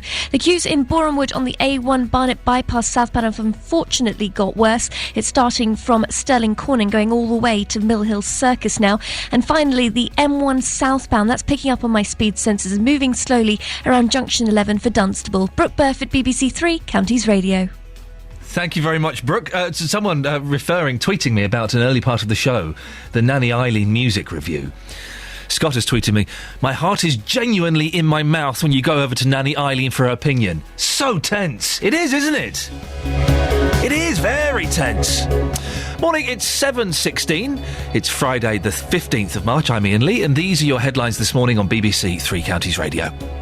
The High Court will decide today whether the government made serious errors before approving HS2. Residents in Baldock are angry they weren't told the truth about a local mental health home. In sport, Tottenham, Chelsea and Newcastle are through to the Europa League quarter-finals after their games last night. The weather today for Beds, Hearts and Bucks, a cloudy day with some sleet possible at first and then occasional rain. It'll stay cold, although the maximum temperature is 8 degrees. Coming up, over the last few months, we've been following the campaign of residents living near the M1 in Luton. They're trying to stop houses being built on a field near their house by getting it declared an official village green. Well, the decision was made last night. We'll find out what that was before 7:30. BBC Three Counties Radio. Join us for a jam-packed night of comic relief tonight, featuring Peter Kay, Miranda, Call the Midwife and Rowan Atkinson. It's going to be, wait for this, cake. Is that right? Or is it mint? Plus, MasterChef, Ricky Gervais, Russell Howard and a special performance from One Direction. It's going to be amazing. Comic relief, funny for money. We're all giving as much as we possibly can. Are we? Jim! Tonight from 7 on BBC One and BBC One HD. Just to let you know, sorry, I'm chomping on Roberto's Jaffa Cakes. Roberto left his Jaffa Cakes. He does a cracking show, by the way, in 3 till 6. He left his Jaffa Cakes in the studio. Sorry, Roberto, you snooze, I'm afraid. You lose, sir. It's as simple as that. Comic Relief Day, you heard a trail. Later on in the show, about 8:30... we've got the winner of the Great British Bake Off coming in, who's plugging a recipe book that you can get for Comic Relief. And from that book, several of the presenters here at Three Counties have made a cake. Helen Lee, who does the Sunday breakfast, has made a cake. David Prever, who often fills in for me and does the Saturday breakfast, has made a cake. And I have made a cake here. We've all made the same cake. Iain, can I just have a word? Ollie, let me just do this. We'll talk a little bit later. I think you should be more Ollie, honest can with we the just let me just do this because I'm doing the show. We'll talk about it off air. Thank you, Ollie. Thank you very much. I wish you wouldn't keep turning your microphone on. I've made this cake. Oh, it smells lovely, looks lovely, and we will be getting that judged a little bit later on in the show. And I'm sure to be a winner. Can't wait for that. Shall we have a look at the front page of the newspapers? By the way, we've yet to have a mum call in and say, yeah, do you know what? Breastfeeding somebody else's kids, not a problem. Not a problem. It's in the middle of the sun. And I'm not one of those... there are some people who, in 2013, I think that's the year we're in, 2013, are still kind of anti-breastfeeding in public. I've not got a problem with it. Do whatever you want. My wife was always very discreet. I don't care. Do it where you want. Don't send mums off to the loo to breastfeed their kids. You wouldn't want to eat your lunch in the loo, would you? Of course you wouldn't. Horrible. So let mums breastfeed wherever they want. In Smith's, in the restaurant, and wherever. Yeah, it's fine. Nothing more natural. But breastfeeding somebody else's child. There's these two mums. Here, I'm struggling to see what their names are. Well, the Bunty and Kyle are two of the children. Imagine having a child called Bunty. Bunty's a comic, isn't it, from the 70s? Oh no, Bunty's the mum. Hang on a minute, they're mums, and one's called Bunty and one's called Kyle. Kyle's is a bloke's name, and Bunty's the name of a comic. Bunty Rowe, 25, and 30-year-old Kyle Aldridge are unfazed by the controversy and say wet nursing is completely natural. The pair say breastfeeding each other's kids is as normal as brushing their teeth. Yeah, you wouldn't brush your teeth with somebody else's toothbrush, would you? Richard from Winslow, this is outrageous, isn't it? No, not in the least. You're being terribly old-fashioned. Now, before you cut me off today, as you normally do, at least say something before you cut me off, like maybe goodbye. But I've got a compliment to pay you at the end of the conversation. Now, going back to the breastfeeding Well, you may issue- not make it to the end of the conversation, Well, Richard, probably because... not, but going back to the Get on my nerves breastfeeding, already. Hello? Hello? In Victorian times, it was very, very, very common Yes. for posh people to get what was known as a wet nurse to feed their child because they didn't want the shape of their prized assets altered by having a sprog hanging off. Very, very common, and even in modern times, if a woman can't produce milk or good quality milk, a wet nurse would be available. It's perfectly normal and natural, and I'm a bloke and I know far less about these things than women do. Anyway, can I pay you that compliment now? No, hang on a second, Richard. You can't just come on, speak nonsense, and then try and win me over. What do you mean speak nonsense? Check it out about wet nurses. Get a doctor on. Yeah, we did. Well, listen, I know they did it in Victorian times. They did a lot of things in Victorian times that were perverted and wrong. It doesn't mean we carry it on. We've evolved and we've learned that that's Well, not hang on. right. Get a doctor on and ask him about the goodness of a mother's milk for a child. Yeah, but And not if- so- and not if- another and if mother's you can't milk. give it to your own, then your sister's a pretty good choice. Yeah, but not no. You wouldn't get your sister to. What? Have you ever tried breast milk, Richard? Yeah, when I was about 2. Yeah, but or 1 or whatever. when you were a grown-up, have you ever tried it? No, of course I have. Well, Why? I mean- Why? Why? What? Why? What do you mean, why? Well, what I mean is, why? Well, I don't want this conversation to go... Why have you not tried it? Well, do you think it's weird? As an adult? Yeah. Well, my tastes have changed. I'm an adult. I didn't like onions when I was a kid. I like onions now. What? Hello? Are you there? What have onions got to do with breasts? You're not listening again, Ian. Tastes change. Right, There's a little go on, you got 20 seconds to say what you you're going need to say the before- mother's milk to keep you healthy and fight off germs and things. Get a doctor on the show. He'll tell you. Richard, nothing wrong with for it. goodness sakes, man. You've got 20 seconds to say what you're going to say, and then I'm going Right, to cut my you off. compliment to you. I woke up this morning and I heard you talking about my favourite subject. Go on. Women's breasts. Oh, go away, for goodness sakes. Richard, I'm banning Richard for a week. He's got a week's ban before he can come back on this show, for goodness sakes. Now, the Police and Crime Commissioner for Hertfordshire has recruited the head of the county's fire service to run his office part-time. It was confirmed last night at a special meeting. David Lloyd also said he wants to see more powers devolved to commissioners, including youth justice. He joins me in the studio now. Morning, David. Morning, Ian. Good to see you. Yeah, nice to see you too. You're using the fire chief. How is this working? Is he on loan to you? What's the setup? We're having him 2 days a week, and Fire are having him 3 days a week, and that's a really great way of bringing together two back offices and making sure that they work more closely together. Can he really give both jobs his all? Well, will somewhere suffer? No one will suffer. I mean, I think we've got to look at what a great person we've got through doing this. This really is quite an innovative new idea. And no, it won't, because, of course, as you know and as many listeners will know, when you get to be a chief fire officer, you're not spending 5 days a week, nor are you spending a 9-to-5 day sitting doing a job. So he spends a lot of time doing a lot of national things, and he's going to cut back on those national things he's doing so that he can do this. I heard the figure that it would save £100,000 a year. Is that right? You heard right. How does that work? Well, it saves £100,000 a year to the Hertfordshire taxpayer, because clearly we're not paying for another chief executive, so we've lost one chief executive over those two services. So bringing one out saves £100,000. There were some concerns in the meeting last night, weren't there, from councillors thinking, well, hang on a second, is this really going to work? Yeah, I mean, it's a 1 year secondment, right. And we can have a look to see if it works properly over that 1 year. I'm confident it will work. I think it's a really great thing. We've got to always think about, how positive this can be. Here's someone who understands community protection. He's the Community Protection Director for the County Council.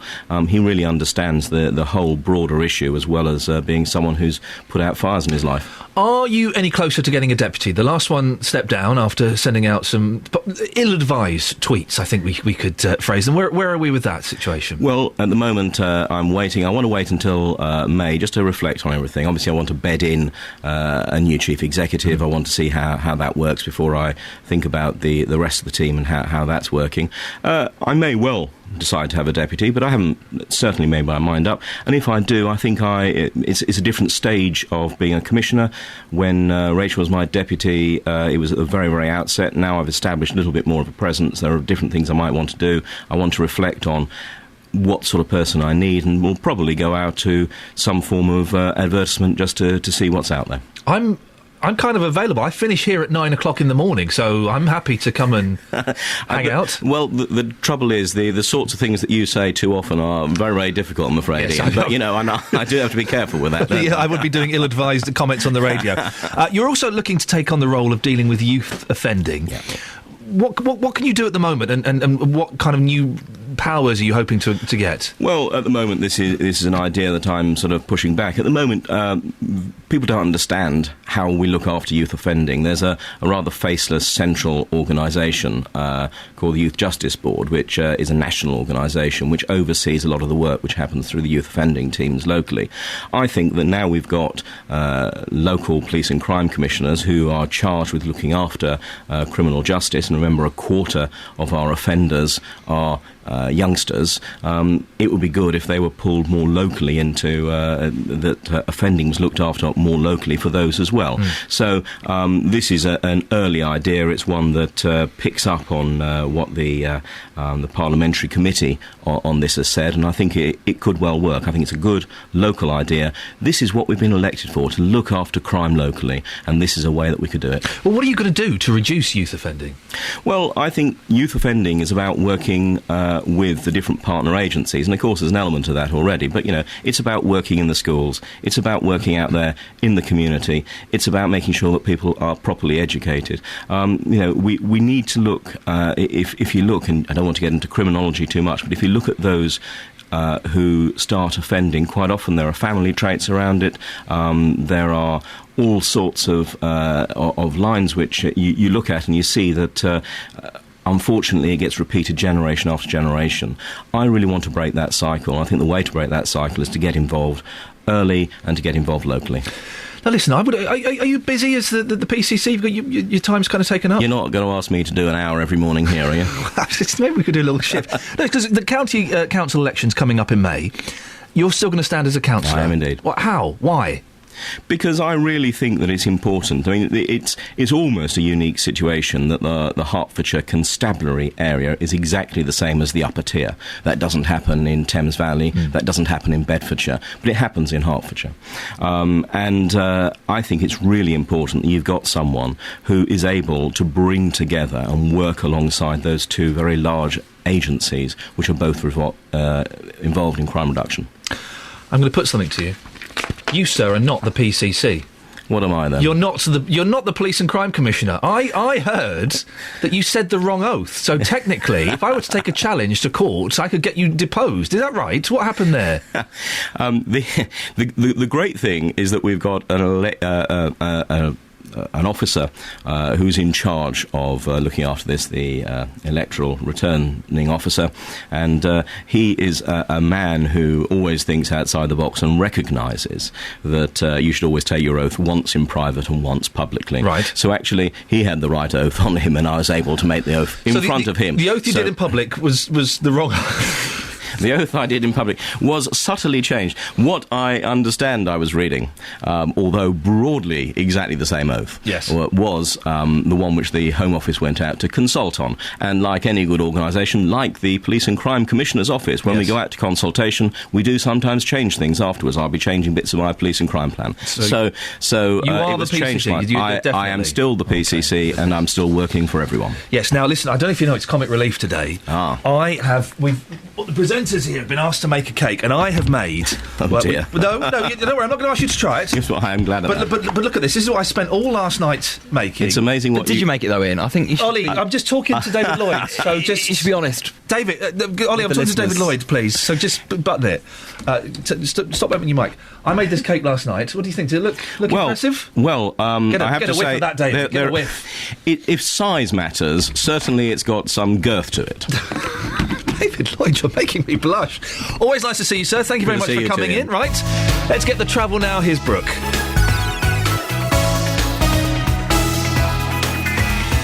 Beds, Hearts and Bucks travel. BBC Three Counties Radio. The usual rush hour queues continue this morning on the M1 southbound around junction 11 for Dunstable. On the A405 North Orbital Road in Bricketwood, traffic is heavy on my cameras around the roundabout for the M25. That's at junction 21A. On the M25 anti-clockwise this morning, it's slow between junction 26 for Waltham Abbey and 25 for Enfield. Also around junction 20 for Kings Langley. And then further west around junction 16, the turn-off for the M40. No problems reported on the trains this morning. Brooke Burford, BBC 3, Counties Radio. Brooke, thank you very much. It's 7:30, time for the news and sport now with Serena Farrow. Getting beds, hearts and bucks talking. This is BBC Three Counties Radio. Good morning. The High Court will today decide whether the government made serious errors before approving the high-speed rail line that will run through Buckinghamshire. 4 protest groups, including several councils and even a golf club, have asked for judicial reviews of the scheme, claiming there was insufficient consultation. In Baldock, people living there say they've been fooled and bamboozled into thinking a residential home at the end of their gardens was for the elderly, when in fact it's for people with mental health problems. Baldock Manor is listed as being a home for people with mental illness and learning disabilities, but the planning application was simply for a care home. Meanwhile, residents living near the M1 in Luton are trying to stop houses being built on a field near their homes. They're trying to get it declared an official village green. A meeting was held at Luton Borough Council last night to decide if it'll get that status. And stay listening to hear the result, as Justin Deal will be speaking to some locals in the next half an hour here on BBC Three Counties Radio. And details of Labour and Liberal Democrat plans for a new system of press regulation are expected to be republished today. It's in response to David Cameron's decision to abandon cross-party talks on the issue. That's the latest news, though. Let's turn to the sport. Beds, Hearts and Bucks Sport. BBC Three Counties Radio. So Watford striker Troy Deeney says he's learned from his past mistakes ahead of tomorrow's championship match at Barnsley. Deeney actually missed the beginning of the season because of a jail sentence, but then came back in September. He's recently signed a new contract as well at Vicarage Road and says he's thankful for the club's support. Said thank you to the relevant people, you know, obviously at the time, and since obviously I've come back, I think I've shown that I want to be here, and that I've learnt from my mistakes, and that won't be happening again. Moving on to League One, and MK Dons are in action against promotion challengers Tranmere at Stadium MK. Luton Town manager John Stills promised to make lots of changes to his playing squad in the summer. The Hatters are at leaders Wrexham tomorrow. Elsewhere, Tottenham have reached the Europa League quarter-finals. They'd taken a 3-0 lead into the match against Inter Milan, but then lost 4-1 on the night, meaning they only went through thanks to an extra-time goal. Whereas Chelsea went through as well. They beat Steaua Bucharest 3-2 over the actual 2 legs. Finally, in boxing, Bedford's Matt Skelton fights for the vacant English heavyweight title tonight. Thankfully, Iain won't be there. BBC Three Counties Radio. There'll be more news and sport at 8. Across Beds, Hearts and Bucks, this is Iain Lee on BBC Three Counties Radio. What would you do if you found out a care home behind your house was actually for people with mental health problems and learning difficulties rather than a residential home for the elderly? Well, that's what happened to residents in Baldock. We'll hear from them this morning. Lots of comments about that on the Facebook page already. If you want to go and have your say, facebook.com/BBC3CR. I've got a little cake that I made for Comic Relief. We'll be testing that later on with Ed Kimber from the Great British Bake Off coming on to judge. And is it ever okay, excuse me, to breastfeed someone else's kids? Well, there's a story in The Sun today about 2 sisters who swap their children and breastfeed them. It sounds very odd to me. Now, over the last few months, we've been following the campaign of residents living near the M1 in Luton. They're trying to stop houses being built on a field near their house, and have been trying to get it declared as an official village green. That would mean it couldn't be touched. Well, last night, a meeting was held at Luton Borough Council to decide if it will get that status. And I can reveal they did not get that status. Well, our reporter Justin Dealey has been with residents Stephanie and Rowena this morning. Well, lots of residents here have come out to the radio car. One of those is Stephanie Stiff. The application for Village Green status that you've been campaigning for, that was refused last night. Can you tell us why? The council used the wording by right. They said we'd used it by right, which means that we knew it belonged to the council and therefore were entitled to use it. That's despite over 100 people saying we never knew who used that land, who it belonged to. So we've used it as of right. That's why they threw it out. The inspector was hired by Luton Borough Council, which actually we've paid for in our council taxes. And how independent is he? It was stated at the meeting about it, and there was questions raised about his impartiality to it. My husband wasn't informed of when the meeting was. He wasn't given the report, which he, as the applicant, he should have been done. And actually, the council squirmed last night at the meeting. But the residents are absolutely furious. How can they take our little bit of land? They've got Westleys just up the road that they've actually put up for sale. What is your message to Luton Borough Council this morning? Because I can see it in your face. You're just so angry about this, aren't you? Yeah, why don't they listen to the people that pay them their money and we elect them to do what we want them to? You know, they're supposed to look after our interests and they don't. They go ahead and do exactly what they want and take no notice of the people that actually put them there in the first place. Carol's here as well. Carol, we're talking about 56 homes here. Well, 56 to start with, potentially, anyway. If work does begin, are you prepared to stand in front of these bulldozers? I'd like to say yes, I would, but I feel defeated. I feel we've not been listened to. There's good people in Luton working, and the council don't listen to the good, hard-working, caring people of this community. They do it off their own back. Me standing in front of a bulldozer, what's it going to achieve? Yes or no? Will it destroy your community? Yeah. Had a final word here with Rowena. What's the next stage? Just lasting quite briefly on this, because obviously you've lost this fight last night. What's going to be happening next for you? Well, I think the next thing is questions need to be asked why this council will be prepared to spend so much money on a really good barrister who specialises in development on Greenbelt. An enormous cost to this cash-strapped council to fight to give this land away to a developer. Will you continue to fight it, though? There's nothing we can do, but we want to know the reasons behind this. We want to know how come they were able to give it away so easily when they actually had to then prove that it was our land to support their application. And we need to know the full cost of the inquiry. We most certainly will be asking this, and the conduct and the part played in this by our elected councillors now has to be revealed. That was Justin Dealey speaking to residents there. Tom Shaw is a Labour councillor for Lucy Ward and Chair for Housing Services. Joins me now. Morning, Tom. Morning. Tom, you weren't at the meeting last night, but what's your reaction to the outcome? I'm never pleased to be building on, on land what people have used, but at the end of the day, we've got over 2,000 people needing housing, and we've got 700 people in temporary accommodation. But this isn't going to be, only a tiny bit of this. I think 15 homes are going to be affordable housing, is that right? Yeah, but it's not just that, no. People are saying that this is part of fee sites, what are all being built at the same time, because we can't get government, we don't get government subsidy on the sites. All the sites cross-subsidise each other. So you might get 15 shared ownership, 15 for sale, and, 15 for rent. The idea is that some of the other sites may have more homes for rent. All the fee sites cross-subsidise each other because we've got no finance from anywhere else. But, Tom, isn't it true you gave this land away to the developers? We do. We give it away for nothing in exchange for getting permanent 15 nomination rights, not just for all fee sites.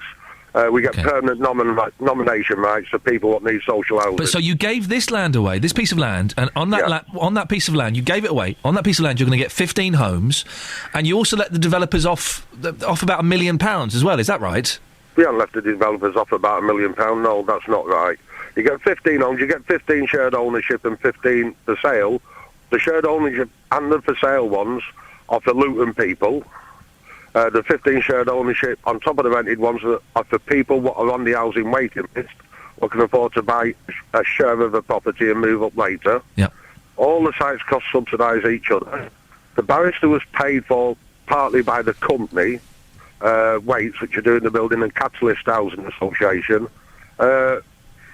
I can understand the people's frustration. I'm just as frustrated with 700 people in temporary accommodation. So you haven't let them off you haven't let the developers off the S106 money that they should have paid for community projects? No, what they do, they give £1,000 a unit and completion of the units to the council to spend on community projects. Okay. That £1,000 is still there per unit and a contribution to a school, but the £1,000 a unit goes for community projects. No one wants the houses next to them. Everyone says there's elsewhere to build. Everyone says you've got brownfield sites in Luton. They're all in private ownership. Yes, we have sold Wesley, but the council's facing £49 million worth of cuts, so we need to get some capital in, so we don't have to do as many cuts. And giving away land is the way to do that? Giving away the land gets us free council housing for the next 50 years. You're saying there's not much land to build homes on, but you've got acres of derelict brownfield sites. Why can't you use those? We don't own them. That's simple. We don't own them. You're talking about big groups that own those lands. English Partnership, Caribbean, big groups own the Vauxhall site, Power Courts. We'd love to build on them. There was a Section 106 on those to give us 90 houses on the Vauxhall site, but the government has now changed the rules, and the developers are putting for a new planning application. So we're only likely to end up with 20 on there. So, but why can't you buy Power Court? If I've got that right, it's a block of land which has been derelict for over 10 years, right in the town centre. Yeah. Do you think the council's got 15, 16 million pounds to spend? Can't you compulsory purchase it? CPOs, you still have to pay the land value. Right. All it does is force them to sell you the land, but you still pay the value of the land. Well, where are you going to build next? Are you going to start building on parks? Because you are going to run out of sites, aren't you? We are now talking to people outside Luton, which isn't a secret. We have been for a while. There's 2 derelict garage sites, because this is phase 2 of the owns to Luton, and there's going to be a phase 3, which is some derelict garage sites. We don't own the garages on them, but we're actually going to CPO some of the garages on those sites. But again, we've got to pay market value for those, but that's only about £3,000 a unit. That'll be in about a year's time when we've served all the CPOs, and the CPOs have gone, wherever they need to go if someone objects. Tom, what would you say to those residents who were disappointed with the decision last night not to protect that piece of land? What I'd say was, your house was new at one time. People, you moved in next door to people. Those people probably shouted as loud. If someone needed to meet, they've got every right to shout. They've got every right to push it as far as you can. But the independent inspector, and he is independent, these people travel all over the country just doing this kind of appeals. He's come down on the side of the council, and I hope we can work together and make sure some of the community fund money, what's in those houses, is spent in that area, to ease people's fears. Councillor Tom Ward, always nice to speak to you. Thanks for coming on. Cheers, Ian. Bye. Call 08459 455 555. 08459 455 555. BBC Three Counties Radio. I am... By the way, if you want to comment on that story or any of the stories this morning, 08459 455 555. I am... Nickelback are doing a tour. I'm busy then, that's a shame. I'm intrigued by this story in The Sun about these sisters who... they swap kids to breastfeed. So if, this one kid is hungry and the mum's not there, I'll do it, don't worry, they can have a go on this. Well, Josephine's from Houghton Regis. Morning, Josephine. Good morning. What do you make about this? Breastfeeding other people's children, would you do it? Oh, yes, absolutely. Because the alternative would be to have the milk of an unknown cow, which is not very healthy. And besides that, it is common practice for hospitals to collect milk from donor mothers to provide in the feeding of fresh-born babies. But that donor milk, though, that donor milk will be put in a bottle, wouldn't it? It wouldn't come straight from the breast. It will be put in bottles because you can't bring over the mothers to the neonatal department, of course. But for a child to actually go and sit on another woman's breast. Yes? That I'm detecting an accent, Josephine. Where are you from? Sweden? No, I'm from Holland. From Holland, OK. Yes, and there breastfeeding in public is quite common. Good. I have no problems with breastfeeding in public at all. I think it's a wonderful, natural thing to do. It's just the thought of a child latching onto a different woman's breast.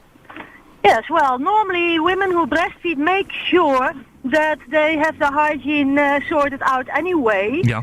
So there's nothing wrong with feeding someone else's child when you have good relationships with those other women. Josephine, have you got kids? I don't have any kids myself, no. What age would you think it's right to stop breastfeeding a child? Well, there are children who still once in a while go to their mother for comfort at 3-4 years old. It is a form of comforting as well. And that's inappropriate, isn't it?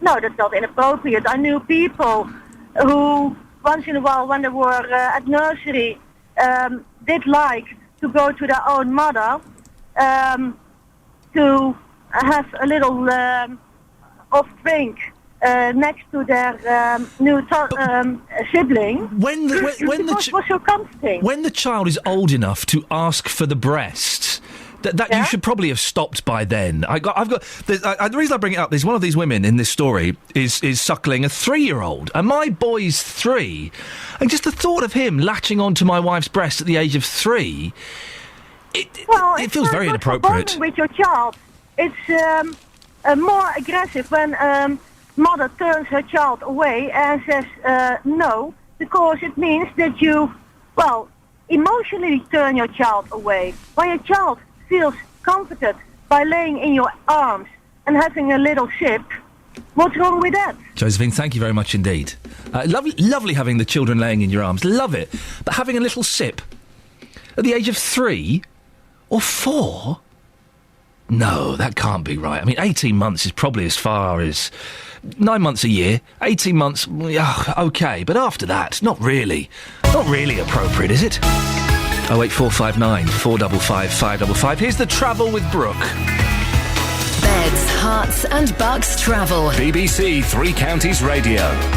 Thank you, Ian. Traffic is heavy on the A405 North Orbital Road in Bricket Wood around the roundabout for the M25 at junction 21A. Once on the M25, pockets of congestion on the anti-clockwise carriageway, particularly between junction 26 for Waltham Abbey to 25 for Enfield, around junction 20 for Kings Langley, and then further anti-clockwise around junction 16, the turn-off for the M40. Finally, the M1 southbound, that's still slow from junction 12 for Flitwick to 11 for Dunstable. Brooke Burfitt, BBC Three Counties Radio. Brooke, thank you very much indeed.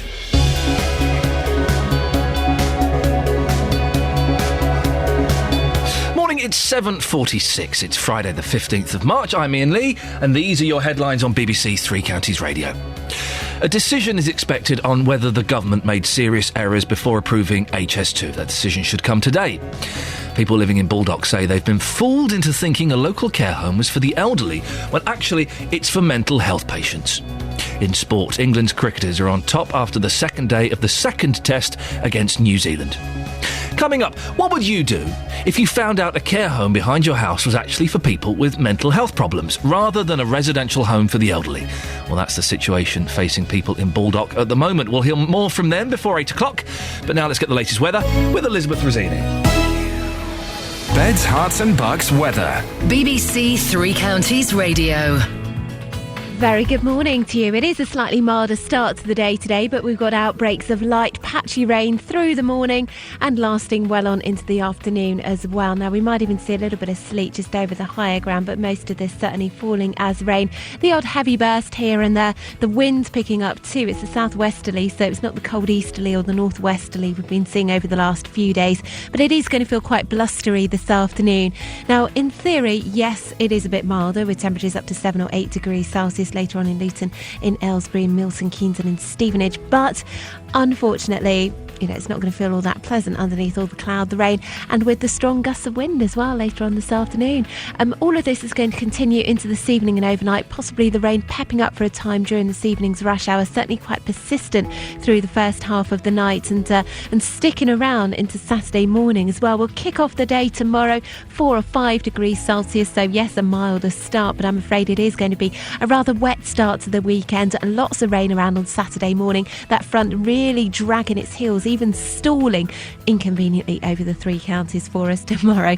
But it should be a brighter afternoon. We'll start to see some brightness over Buckinghamshire at least. Just watch out for a few showers perhaps on Saturday too, where we do get the brightness and the sunshine. I think Sunday looking like the better day of the weekend. It's not going to feel particularly warm. Temperatures all weekend between 6 and 8 degrees really. But we should see a little bit more in the way of brightness and a bit of sunshine around at times as well. Just watch out if you are going out for a few heavy and possibly slow moving showers as well. That's the forecast. Thank you, Elizabeth. On Saturday's Three Counties Sport, we give you the choice of another 4 live commentaries. In the Championship, Watford travel to struggling Barnsley. Can he finish? Yes, he can! Christian Batokyo! In League One, MK Dons host Tranmere. Whipped in, Chris Wheel. Can't get there, it's in! It's Ryan Lowe again! And Stevenage face title-chasing Sheffield United. Arrows in, a low shot. What a great finish that was. Luton are in conference action away to table-topping Wrexham. And it's a great effort from Jake Howes. Plus regular updates from Adams Park as Wycombe play Northampton. Three Counties Sport, Saturday from 2, BBC Three Counties Radio. Morning, this is Iain Lee, BBC Three Counties Radio. Now, what would you do if you found out a care home behind your house was actually for people with mental health problems rather than a residential home for the elderly? Well, that's the situation facing people in Baldock at the moment. Baldock Manor is for people with mental illness and learning disabilities. But the planning application was simply for a care home. North Herts District Council say the planning permission still stands no matter who the residents are because it was granted to care for people who need it. Well, I'm joined in the studio by Gloria Holland, who is from the mental health charity Mind in Hertfordshire. Good morning, Gloria. Good morning. And on the line is Peter Foxworthy, whose garden backs onto the home. Morning, Peter. Good morning to you. Peter, why are you so concerned about this? I don't have any issues with people with mental health problems or learning difficulties.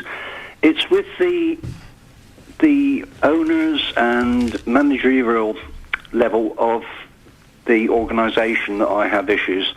The original planning application, when we queried it, was clearly said by the council to be for people, for the elderly. It was going to be a care home for the elderly.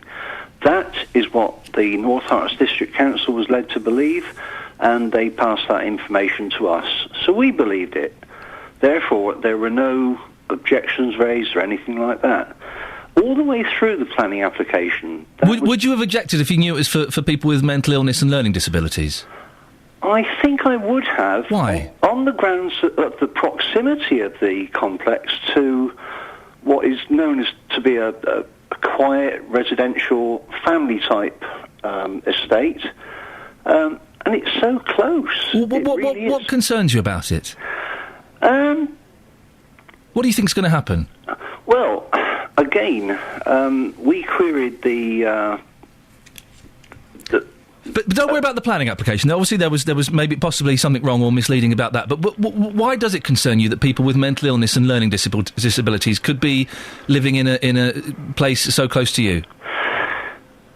I think the fact that when we queried this with the management of the place on an open day, and a rumour was circulating there was a secure unit which obviously concerned us. They denied that there would ever be a secure unit and said that the people that they were going to be dealing with were purely those with moderate learning difficulties. But Peter, I'm struggling to understand exactly what is your problem? What are you worried will happen? The problem is we don't know what's going to happen. But what's your fear? I'd like to know what your fear is about the mental health or the learning disabilities issue. And I think that's the question that's being asked. Tell us what your fear is. We just don't know how... Can I put it to you? Are you worried? Let's put it bluntly. Are you worried that there are going to be people running around covered in faeces and running around with knives? Nothing quite as dramatic as that, but certainly people perhaps acting and behaving in an irrational manner. Well, let's ask Gloria from Mind. Gloria, what's your thoughts on this? Well, I mean, the statistics say that 1 in 4 people have a mental health issue.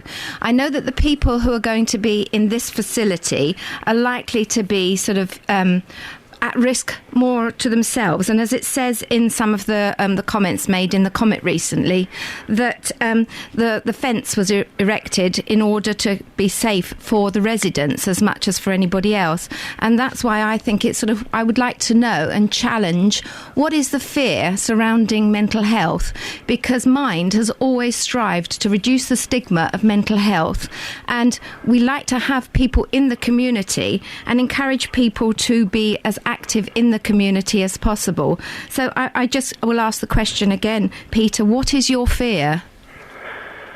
Well, I think I said right at the outset, it's not so much to do with the fear, it's more the concern that the people making the application were deceptive. Okay, but you did say if you'd been told it was mental illness and learning disabilities, you would probably have disapproved of it anyway and appealed it. So there must be somewhere a fear. Yes, there is a fear. Of what? It's that we don't know exactly the extent to which these people will be. Are you worried that are you worried that there will be a physical danger to you and your family? Possibly, yes. Okay, now Gloria, let's set this straight, because we're always hearing about schizophrenics running around murdering people. Are people with mental illness violent and aggressive? No more violent and aggressive than you and I, because if 1 in 4 people have a mental health issue, who's to say that you and I couldn't be at some point in crisis and therefore a danger to either ourselves or to others? And I'm slightly exaggerating. The theory that schizophrenia, let's use that as an example, is a violent, aggressive illness. It's kind of a myth, isn't it? There are extreme examples, as there are in all walks of life. Is that right? Yes, absolutely. There are extremes in all cases. But with people who have schizophrenia or any other diagnosis, people are very carefully monitored. And the statutory bodies who would look after people with mental health would ensure that people are not a risk to themselves or to others. So there'll be no risk, no more risk than if you live next to a block of flats or some houses, Peter? I tend not to agree with that. Why? In 20-odd years of living here, we've never had any kind of incident involving any kind of violence. Right. However, having said that, yes, during my 20 years of service in the police in Baldock, I can recall an incident 12 o'clock at night on a Sunday night, encountering a 6'5" naked man in the middle of Baldock High Street, who was extremely violent, very, very much disturbed, and he was mentally ill. It took a hell of a lot to subdue him. He was mentally ill. He was. So in the 20 years you encountered one mentally ill violent man. How many violent people did you encounter? I didn't say that. Okay, well how many... I said that one sticks in my mind. Okay, well how many violent people did you meet that weren't mentally ill? I would say it would exceed a dozen in that 20 years. See, the point I'm trying to make is, and is that mentally ill people are not necessarily more violent than other walks of life. Absolutely. Yes, I would agree with that. Peter, can I interrupt and just say to you, at the time when you met this gentleman who was 6'5" and naked in Baldock High Street, did you know how to deal with him? Did you know what to do? You must have been aware that he probably had a mental health difficulty. Did you know what to do and who to call? Well, I tried talking with him. That had no success. Yes. He was aggressive. Yes. He was constantly pushing me. And in the end, I had to resort to using some form of self-defence, which I have to say was unsuccessful. And I only managed to get him under control when 2 members of the public stopped and helped me. Yes. Peter, I would try and suggest... I've met people with learning disabilities and mental illness. I would try and suggest don't let that one incident or any of the other incidents you've encountered put you off, jade your opinion on people with mental illness. It doesn't. All I'm suggesting is that this institution, which is about 30 yards away from where I'm sitting at this moment, is in close proximity to a quiet residential street. And Peter, I'm going to ask you one question, because we're running out of time, then I want the last word to Gloria. Are you a NIMBY? No. OK. Gloria, very quickly, we are running out of time. Surely places like this would help the integration of people with illnesses back into society. And I imagine that's what Mind is after, isn't it? Yes, because we have services across Hertfordshire to look after people and to keep people well. And we very rarely talk about mental health as a problem. We talk about people's well-being. And so I would sort of celebrate if things were happening in the community to look after people who had serious issues. OK, listen, what's the Mind website if people want to have a little look at what you get up to? Mind in Mid-Herts. It's www.mindinmidherts.org.uk. Excellent. Thank you very much, Gloria. Peter, thank you very much. We did ask Navita, who run the home, for a comment, but so far they've failed to provide one. Right, let's get the travel news now. Beds, Herts and Bucks travel. BBC Three Counties Radio. In Borehamwood, I can see slow-moving traffic on my cameras on the A1 Barnet bypass from Stirling Corner heading towards Mill Hill Circus, and there are also pockets of congestion on the M25 anti-clockwise this morning, particularly between junction 27 for the M11 and 25 for Enfield. It's stop-start all the way, and it's also very slow anti-clockwise from junction 18 at Chorleywood to 16, the junction for the M40. Brooke Burford, BBC Three Counties Radio. Thank you very much indeed. Oh, what an action-packed show. I could have talked about that for absolutely ages. If you want to have your say, 08459 455 555 is the phone number. There are some interesting comments on Facebook about that story. We'll have a little look after the news with Serena Farrow. Getting beds, hearts and bucks talking. This is BBC Three Counties Radio.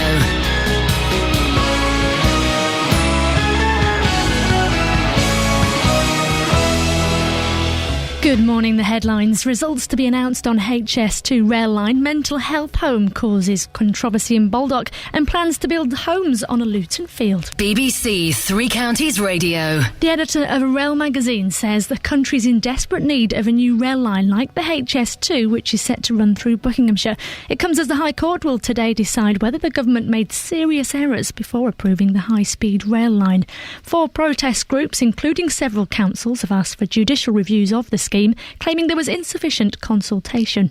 Well, Sam Harris from the Rail News spoke to Iain Lee earlier. I'm not a lawyer, but I don't think the judge has got the power to tell the government and Parliament, you may not do this. What the judge can do is say your consultation was rubbish. You lost several hundred responses. They did. Wow. I don't defend it. And that, you have to agree, the opponents have a point. If you have a consultation, everyone deserves to be heard. And because of problems, they weren't. In Baldock, some residents there say they've been fooled into thinking a residential home at the end of their gardens was for the elderly, when in fact it's for people with mental problems. Baldock Manor is listed as being a home for people with mental illness and learning disabilities, but the planning application was simply for a care home. Sandra Brown says they just want some answers. They might not even be that bad, and we're all making it worse than what it is. Let someone from the home come and tell us. They've only got to knock on our door and say, this is it, da-da-da-da, and it'd go, this whole incident would go away. And stay listening, as in the next half an hour we'll be hearing from the Conservative councillor Michael Muir, who thinks the planning laws need to change.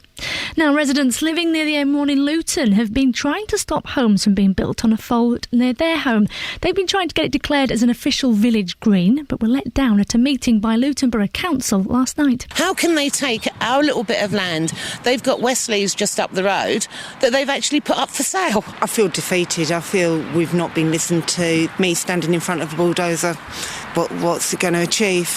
A pub in Luton, which is being refurbished, has been damaged by fire once again. Crews went to the Railway Tavern in Hightown Road just after 11 o'clock on Wednesday evening. Investigations are now ongoing and police are treating it as suspicious. And as it's Red Nose Day, a homeless centre in Buckinghamshire says it wouldn't exist if it wasn't for comic relief money.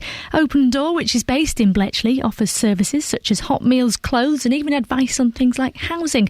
Jacqueline Longman runs the project. A lot of people who come through don't think that they're worth bothering about themselves, for themselves. We hope to have a safe environment within the drop-in for everybody. We want to have a happy environment. We want to have things so that there's papers so they can find out what's happening in the world. There's people to talk to. Finally, England's cricketers are on top after the second day of the second test against New Zealand in Wellington. Weather then, and it is going to be rather overcast out there. Temperatures, not bad, 8 degrees Celsius, 46 in Fahrenheit. What more could we ask for? There's more news and sport online at bbc.co.uk/Three Counties. BBC Three Counties Radio, first for news.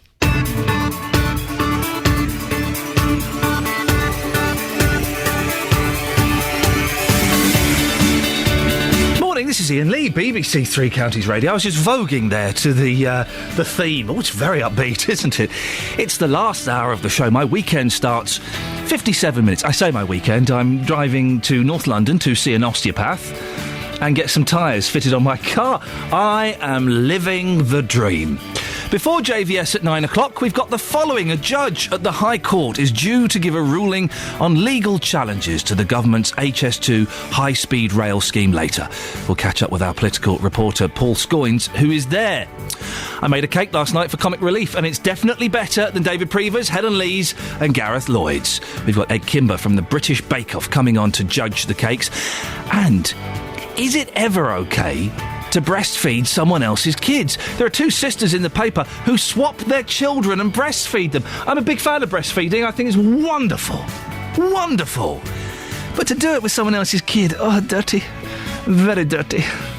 You can go to facebook.com, and I've got to say, the conversation about the care home for people with mental illness, it's heating up on the Facebook page. You want to take part in the debate?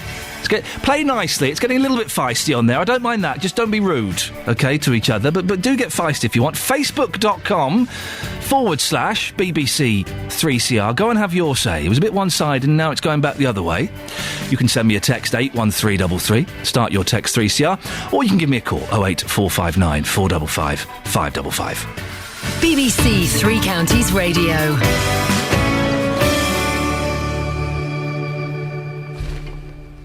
A judge at the High Court is due to give a ruling on legal challenges to the government's HS2 high-speed rail scheme later.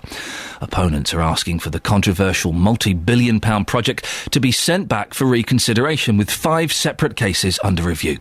The first phase of HS2 would see a high-speed railway line through the Chilterns from London to Birmingham. Well, in a moment we'll cross live to the High Court, but first let's talk to our business correspondent, Adam Kirtley. Good morning, Adam. Good morning, Ian. Are businesses largely in favour of HS2? There are many people who are very in favour of HS2. Businesses, of course, in the Midlands and in the North love the idea of being able to get to London and London to get to them very quickly. It'll mean London Euston to Birmingham, New Street, in less than an hour. So many people are in favour. It's about the economy, stupid. But many people are not in favour. And, of course, in this patch, it's huge because it carves through Amersham, Chesham, on into the leafy lanes and byways of Buckinghamshire, and many people from MPs to local communities are incredibly against it and have made their voice very much heard. How much will it cost? Well, that's one of the arguments of those who don't like it, is that it's vastly expensive. The current budget is £33 billion, which is a huge amount of money. And the argument goes, look, in these austere times where, councils are having their budgets frozen and schools are finding budget cuts and, bedroom taxes are coming in and whatever, what the heck is this folly that is a brand new railway line we can't afford? So it is very expensive. And, of course, as you know, Ian, anything from a loft conversion to putting in a new bathroom always costs way more than you think it will. And therefore that £33 billion current budget is bound, they say, to be vastly exaggerated, and therefore we can't afford it. Who exactly is against HS2? Well, many people. It comes from anyone from a school that might find it running through its garden or its playground, to people whose houses will be blighted, to environmentalists. The Woodland Trust is looking very carefully at it, saying, what will it do for wildlife? Lots of people are against it. Most importantly, those who live along the line, and a lot of MPs, a lot of Buckinghamshire MPs, very against it, and then that's why, and they've taken certain things to the court to say we don't believe the government has done this properly or legally, and we're challenging it. Will businesses and business people be the only people in the UK to benefit from this? Is it going to serve any use to ordinary rail travellers? Well, yes, I suppose if you live in, I don't know, if you live in Chesham and Granny lives in Manchester, you'll get to see Granny a lot quicker. It is another part of the infrastructure of the country, and it will help the economy, it'll help people travelling, etc., etc. The question is whether it's worth it. Is it a price too much to pay? That's the issue. And whereas the High Court can only pontificate, if you like, on the legalities, it's not its job to say whether a line should be built or not. It's its job to say whether due process has been followed. It's not its job to cancel it. It is very unlikely it will be cancelled. What the court decision today may do is delay it somewhat. And finally, is there any likelihood that HS2 is going to be scrapped, or are we set on a course now? Well, not by the court. It's not its job to do that, as I say. No, I think this government is very in favour of improving the infrastructure of Britain economically as well as socially. So it's not likely to be scrapped. Whether they'll have to rethink the route, rethink what they do, that's another matter. There's of course, with any big, huge project like this, there's likely to be changes along the way. Adam, thank you very much indeed. That's Adam Kirtley. We can go now live to the High Court and speak to our political reporter, Paul Scoynes, who's outside. Paul, remind us where we are in the legal proceedings, because this issue has been before the courts before, hasn't it? Yeah, that's right, Ian. It first went in December, which is when we had the first few days. There was a week of judicial reviews, and we will now hopefully hear that end today. We're expecting a result, as Adam might have said, around 11 o'clock this morning. There were 5 days initially booked in for the judicial reviews, and there's again 5 judicial reviews which are there. So the idea was that you'd hear one a day, although some did spill over, and indeed it was 5 days of extremely detailed legal argument. So we will get a feeling later today about whether or not those arguments from the campaigners have been successful. Why are people opposed to HS2? I mean, we heard a story earlier on from a gentleman who lives 4 metres, I think, just out of the compulsory purchase zone, and he's in a wheelchair and he's worried about how he's going to get around with all the works going on. But what other reasons? Is it just NIMBYism? Well, it's a difficult one. They would say no. They would say they've brought these judicial reviews on more than just the impact to their own lives. They say that there have been a number of serious problems with the way that it's been consulted on, with the way that the environmental impact has been assessed, and also with the way that the compensation is going to be assessed as well. But it's very hard to ignore some of those people's arguments. We've heard, as you say, from people who live right next door to the route. We've indeed heard from people whose houses are now worth approximately £0 because of this route, which is still not even going to realistically be used or built for another 30 years or so. So the impact on people's lives is one thing, but the campaigners are saying that it's more than that. It's about the way that the process was conducted, and indeed how it is going to be addressed in the future, how the process is going to be addressed in the future. Which groups have submitted evidence to the High Court against the HS2 project? Well, there's a number of councils who call themselves the 51M Alliance, and they include several councils from our area: Bucks County Council, Aylesbury Vale, Chiltern, you've got South Bucks as well, and Three Rivers from Hertfordshire. You've also got Wickham as well. And the leader of Buckinghamshire County Council, Martin Tett, is the chairman of that group. You've also got the HS2 Action Alliance, who've brought 2 reviews. You've got Aylesbury Golf Course, who've brought a review about where the line is going to cut through their course. They say that 12 holes will be absolutely decimated, making their course completely useless. I've spoken to Richard Houghton this morning from the HS2 Action Alliance. I've had a quick phone chat with him. He said that he'd be very surprised if we won or lost them all. He said the onus is on us to prove that the process is flawed. So they say that there's a high barrier of proof needed to get over that, because they've got to basically prove that the government was wrong. But they say they've got a strong case on the environmental impact and on the compensation argument. So we're expecting them to join us in around about 55 minutes to an hour. They've said that they'll be here for around 9 o'clock is when we'll start to see some protesters and some campaigners. Paul, what's the likely outside the steps of the High Court? Paul, sorry, what's the likely outcome today? Can we predict anything? Have we been given any clues? Well, I'll tell you what won't happen, Ian. It won't be dismissed out of hand. We're not going to see at the end of today that HS2 has been cancelled. That certainly was never on the cards, and the judge is not in a position to make that. What he could do is say that the consultation process is flawed and parts of that maybe have to be done again. He may say that the way that the environmental impact has been perhaps not addressed in as much detail as it could have been needs to be redone. There may be some elements about where the route goes that he might comment on. Ultimately, this is going to then be the next step that the campaigners will have to then address those issues that come up in the review and see if they can make any headway on those. What they have told us, and I've spoken to Martin Tett, he said that this is not the end. If they lose today, he is absolutely prepared to take it to Europe. He will take it to the next stage in the European Court. So whatever happens today, this is certainly not the end of the campaigners' journey against high-speed rail. Paul Scoynes, outside the High Court in London, thank you very much. We'll keep listening to Three Counties. You'll be hearing more of that story throughout the day, and no doubt Paul will be popping up on Roberto's show later on this afternoon. Now, the story in The Sun today, but breastfeeding, wonderful, fine, love it. Somebody else's kids? No. I don't know why it strikes me as odd, but it makes me very uncomfortable. Abby from Stevenage, what do you think? Hi, yeah. Morning. Morning. I think it was pretty strong that you're saying that you're kind of suggesting that it's perverted to breastfeed someone else's child. No, I didn't say perverted. I said weird. You used perverted earlier. When Did I? In that case, yes. Yeah. I think it's perverted. If that's what I said. Well, the thing is, if my sister, who's got 3 children, and I've got one myself, Yes. if she, for whatever reason, couldn't breastfeed any of her children, I would, of course, I'd step up and do it, because I know the health benefits of breastfeeding. And you said earlier that it was also dirty to breastfeed someone else's child, but actually breast milk is sterile. Well, I think when I said dirty, I don't mean it was actually in the filthy sense. I was using it as a slightly flippant word. But you could get a pump and put it into a bottle. But there's benefits as well as of actually doing the ritual of breastfeeding. It's the closeness, the eye contact. You're providing loads of different sensory benefits for the baby. You know, it's not just the actual milk. How old would you carry on breastfeeding? What age should you stop breastfeeding a child?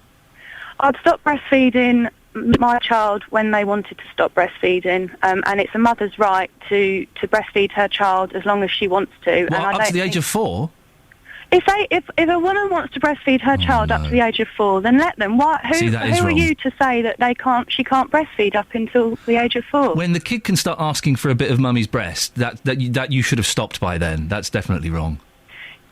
Well, by whose law, you know? No, not by any law, but just surely by standards. It's 9 months a year. Yeah, I'd stop there. 18 months. Okay, that's kind of pushing it a bit. But 4 years old. They're 4 years old. They should be sitting down at a table and eating with a knife and fork.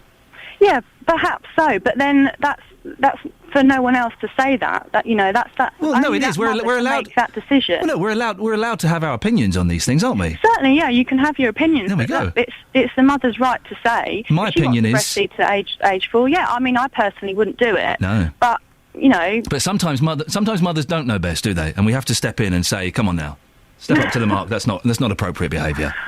Well, I mean, if I met you and you told me that I wasn't allowed to breastfeed my child to 4 years old, you know, I don't know what I'd do, because it's my right, you know, and I don't think I'd accept that from anyone else.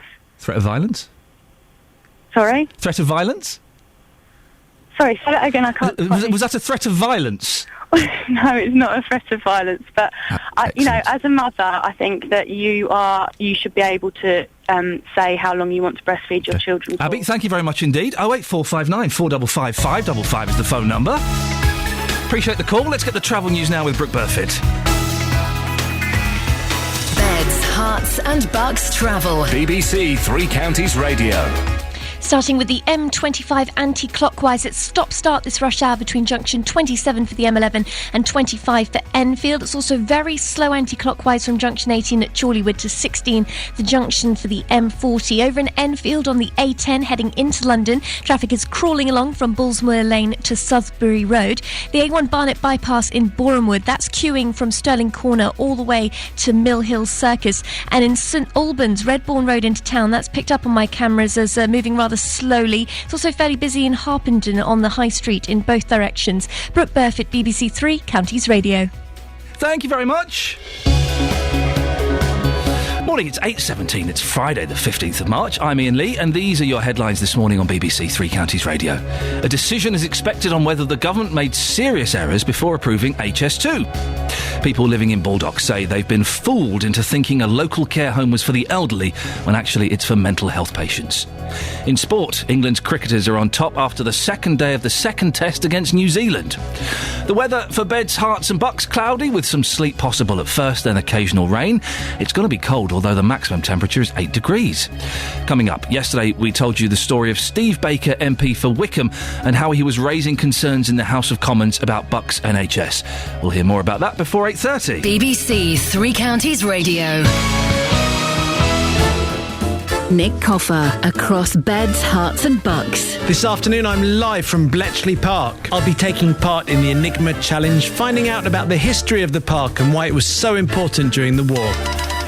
Nick Coffer. There'll be a little bit of light comic relief, music from the Three Bells, and I'll be getting crafty with threads and patches. Nick Coffer. Live from Bletchley Park today from midday. BBC Three Counties Radio. What are you doing here? Is it a meeting today? Yeah, is it a meeting? I've never had a meeting in this job. You had a meeting? You can't take a day off. A day off from a meeting? Never understood that. He'll be on heart soon, I bet. How's your cake? That's my cake is in there. Don't look at it. Don't even touch it. I don't want you anywhere near my cake. I've left mine next door. We'll be doing that a little bit later on. We're having the Great Bake Off. We've got the winner of the Great Bake Off is coming in to judge our cakes. Yeah. I'm totally going to win because I have spent a lot of time. I can see a lot of love went into that. Last night making that cake, and it is a wonderful, wonderful creation. Not sure about your ganache. Looks like it's snowed on there. Which bit's the ganache? That's the top bit. Yeah, I know. It's the ganache. It's meant to be the. It's the ganache. It's meant to be the ganache. Iain, can I just have a quick word? Ollie, I'm just talking to David. I think you should be honest. Ollie, I'm going to just turn your microphone. What's on your show today? Coming up after 9, do enough to support people who fought for this country. Really interesting report out this morning saying that members of the armed forces returning from duty are more likely to commit violent offences than the rest of the population. Results in the Lancet Medical Journal come 10 years now after the start of the war in Iraq. Do we do enough to support those who have served and fought for our country? And unless you have relatives or friends in the armed forces, you probably have no idea about this. So I want to hear your stories this morning. Do we do enough to support those who have fought for this country? 08459 455 555. Go on, off you go. After 9 o'clock. See you in a little bit. Across beds, hearts and bucks, this is Iain Lee on BBC Three Counties Radio. We will be speaking David Prever a little bit later on in the show as we compare cakes. I've got to say, have you seen my cake, Sophie? I have. I heard you were up last night making that. I was up very busy last night making that cake, and I'm looking forward to trying it a bit later on. Looks lovely. Now, yesterday, we told you the story of a Buckinghamshire MP who was raising his concerns in the House of Commons about Bucks NHS. Steve Baker, MP for Wickham, was calling for greater accountability and transparency in the NHS. Well, Sophie Solaria has been following this story and joins us in the studio now. Sophie, what was said in the Commons yesterday? Well, Steve Baker, the MP for Wickham, highlighted the case of Edward Maitland. He said that Mr Maitland was a frail man with pneumonia and needed not to have died at Wickham Hospital. Speaking in the Commons yesterday, Steve Baker said that Edward Maitland's son had clearly explained when his father arrived at hospital that he could not eat solid food. But the post-mortem found he had Weetabix in his lungs. 2 words would have saved the life of Edward Maitland.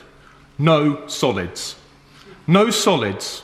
On the records on the end of his bed, on a band on his wrist perhaps, and up above his bed, no solids. If they'd simply not given him solids. The situation actually in his case is very simple. A man died who ought not to have died. Mr Baker went on to say there may be a legal case to be taken. In this case, it may be, at least at the preliminary stage, it may be that there is a case to answer for corporate manslaughter, and liability for gross negligence manslaughter may well be attributable to one or more individual employees of the hospital. Now, I don't want people to be prosecuted unnecessarily, Mr Speaker, and I don't want to see taxpayers' money wasted, but what I do want is accountability, and I believe that in the end the courts provide that crucial accountability. Edward Maitland's son, Gary, now has this advice, and I've left it in his court to decide whether to approach the police. I have briefed the police superintendent in Wickham as to the circumstances. Now, Sophie, you actually managed to speak to Edward Maitland's family. They must be clearly very distressed. They are, of course, incredibly distressed, as you can imagine. I spoke to the family yesterday. They told me that although Edward had died over a year ago, on December the 16th, 2011, their emotions were still very raw and the whole family was still very, very shaken. Mr Maitland had lived on a diet of liquidised food since 1996, when part of his tongue was removed after he developed oral cancer. So when the post-mortem found a large amount of food in his throat and lungs, which led to the infection and ultimately his death, well, as you can imagine, the family were left feeling pretty sad and distressed. They say they can't comment further at this stage. However, they have told BBC Three Counties that they've not, to this present day, received a written apology from either High Wycombe Hospital or NHS Buckinghamshire, and if they were to receive one now, they would not consider it as genuine. What have Bucks NHS Trust said about this? We approached Bucks NHS to come on the show this morning, Iain. They declined at this stage, but they did issue me with this statement. They say, Buckinghamshire Healthcare NHS Trust is saddened and shocked by Steve Baker's comments in the House today. We have strived to have an open and honest dialogue with all our MPs over recent years and are sorry if Steve does not feel that this has been the case and has used parliamentary privilege as a means to raise his concerns. We strongly encourage Steve or any other individual to contact us directly with any concerns, particularly those referred to today in the House, as we continuously strive to offer the best quality of care to our patients. Sophie, thank you very much. This is Iain Lee on BBC Three Counties Radio. Now, as you've been hearing throughout the show, people living in Baldock say they have been fooled or bamboozled into thinking a residential home at the end of their gardens was for the elderly, when in fact it's for people with mental health problems and learning difficulties. Baldock Manor is listed online as being a home for people with mental illness and learning disabilities, but the planning application was simply for a care home. Conservative councillor Michael Muir, who represents Baldock at Hertfordshire County Council, thinks the planning laws need to change. Why do they need to change, Michael? Well, any residential home is under the category of C2. So you can apply for an elderly person residential home and then put in a mental institution, a home for drug addicts, a home for alcoholics, and this is right at the end of their garden. They've just erected, without planning permission, a 10-foot stockade. Well, it's a fence, isn't it? And the fence is up for debate. There is a chance that might get taken down, isn't there? Well, it'll have to be taken down to 6 foot, which is the maximum you can put a fence up without planning permission. But what's wrong? Why are people upset about having a home for people with mental illness and learning difficulties? Because they've been lied to. The application is being deceitful. If the application had said it was for people with mental illness, would you have supported it? Probably, yes. Well, then, so what's the problem then? It's changed its purpose. It's the way they've gone about it. This can happen anywhere in the country. You can apply for a residential home, then turn it into something else. But I don't see what the problem is with having a home for mentally ill people. Well, there's a lot, as far as the residents are concerned, they've been lied to. But if you're saying that there's not a problem with it being, if it had been flagged up as a home for mentally ill people before... Well, the problem is that the residents could have gone along to the planning committee and voiced their opinion. Now, no one voiced opinion against a residential home for the elderly. Why would they have voiced opinion against the residential home for mentally ill people? Because if they didn't want it, then they can talk against the application. Why might they not want it? That is their right. Why might they not want it? Well, they're saying that if any of those people get out, they could cause damage, they could cause assaults. Why would they cause assaults, Michael? Well, it's the fear of the unknown as far as the residents. Can I? What I've got from talking, listening to their reports and speaking to people on this, is that there's a little bit of bigotry. It would appear an undercurrent of bigotry towards people with mental illness and learning difficulties. I wouldn't agree totally with you on that. Well, people coming out saying, "Oh, we're upset by the." I would have supported it had we known it was for mentally ill people, but they lied to us, so that's why we're complaining. It doesn't sound true, does it? They are complaining because of that. But it doesn't really hold much water. If they wouldn't have complained if they'd known it was for mentally ill people. They don't know. I mean, certain people have said to me, and the whole road virtually is in agreement, that they've been lied to, and they would have voiced an opinion against it. Now, what opinion they would say is up to them. But it hasn't gone down well, the deceit from this company. I'm not sure, Michael. I buy the fact that people are upset because of the deceit. I think they're using this as a clever little way to hide the fact that actually they don't want a load of nutters living near them. Well, I can't say whether that is 100% true, but it is the fear, as you put it, of having a load of nutters living next to them. But why would they be afraid? Why would they be? Why are people? I don't understand. Surely we need to change people's attitudes towards mental illness. And why are we afraid of it so much? Do you think? Well, it's the fear of the unknown. Well, let's learn about it. Let's embrace it. But there's been a lot of noise coming from there, from residents. I have had complaints about that, and it will only get worse in the summer when they're out at the back of the building. Heaven forfend we let them out into the sunlight. Michael, listen, I appreciate you coming on. We did ask Navita, who run the home, for a comment, but so far they've failed to provide one, so we haven't been able to confirm whether there is a secure unit or a lock-up, as the residents call it, at Baldock Manor. I'm supposed to be vaguely impartial on this. I'm struggling to be impartial on this. I don't see the problem. And I'm not convinced I buy this this line, well, we were lied to in the application. Because if people wouldn't have objected, if they'd known what it was for, then what does it matter?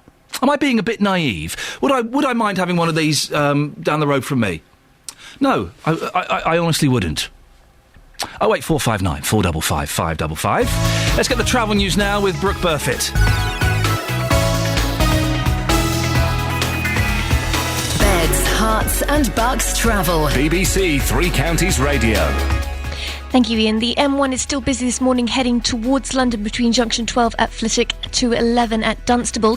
In Enfield on the A10 heading into London too, traffic is crawling on from Bullsmore Lane to Southbury Road. Over on the M25, it's been very congested anti-clockwise this morning. It's stop-start between junction 27 for the M11 and 25 for Enfield. It's also very slow from junction 18 at Chorleywood to 16 for the M40. And finally on the M40, Western Avenue is slow coming off the A40 at Denham Roundabout heading towards the M25. Brooke Burfitt, BBC Three Counties Radio. Thank you very much. We're just arranging our cakes for comic relief, and I have to say mine looks probably the best. We'll discuss this some more after the... Steady on, here's the news with Serena. Getting beds, hearts and bugs talking. This is BBC Three Counties Radio. Good morning. The editor of a rail magazine says the country is in desperate need of a new rail line like the HS2, which is set to run through Buckinghamshire. It comes as the High Court will today decide whether the government made serious errors or not before approving the high-speed rail line. Some residents living near a care home in Baldock say they never knew it was for people with mental health problems.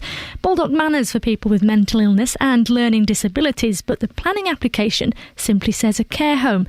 Well, North District Council says the planning permission still stands because it was granted to care for people who need it. Now, a decision's been made to build homes in a field near the M1. That's despite people living nearby. They had been trying to stop the plans by declaring it an official village green, but were let down at a meeting by Luton Borough Council last night.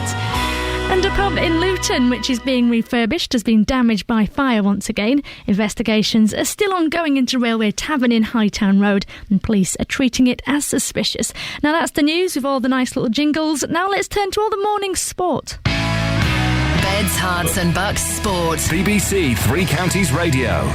Let's see if we can try again. Watford striker Troy Deeney says he's learned from his past mistakes ahead of tomorrow's championship match at Barnsley. Deeney actually missed the beginning of the season because of a jail sentence. Elsewhere, MK Dons are in League One action against promotion challengers Tranmere at Stadium MK tomorrow. Manager Carl Robinson feels the visitors should be celebrated for what they've achieved this season, but he's still desperate to claim 3 points. We've got to take a hat off and applaud them. They're coming to this. We played them when they were top.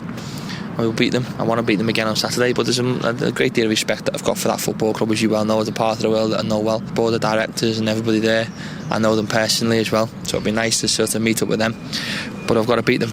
Meanwhile, Luton Town manager John Still has promised to make lots of changes to his playing squad in the summer. The Hatters are at leaders Wrexham. Meanwhile, Andre Villas-Boas expects UEFA to take action against Inter Milan. It comes after some of their supporters appeared to racially abuse Tottenham players at the San Siro. Monkey chants were heard and an inflatable banana was seen in the crowd during the Europa League last 16 second-leg tie. Finally, in boxing, Bedford's Matt Skelton fights for the vacant English heavyweight title later on tonight. BBC Three Counties Radio, there'll be more news and sports at 9. 9 o'clock. Yes. That's right. No, Thanks. okay. I'm glad you're on the ball for once, Ian. No, listen, Thanks, let me just doing your job. Serena, I'm going to do something I do very rarely. I'm going to apologise to you on air. What happened was we are sorting out the cakes for our little bake-off for Comic I'm Relief. bored already. Oh. Across beds, hearts and bucks. How rude. This is Iain Lee on BBC Three Counties Radio.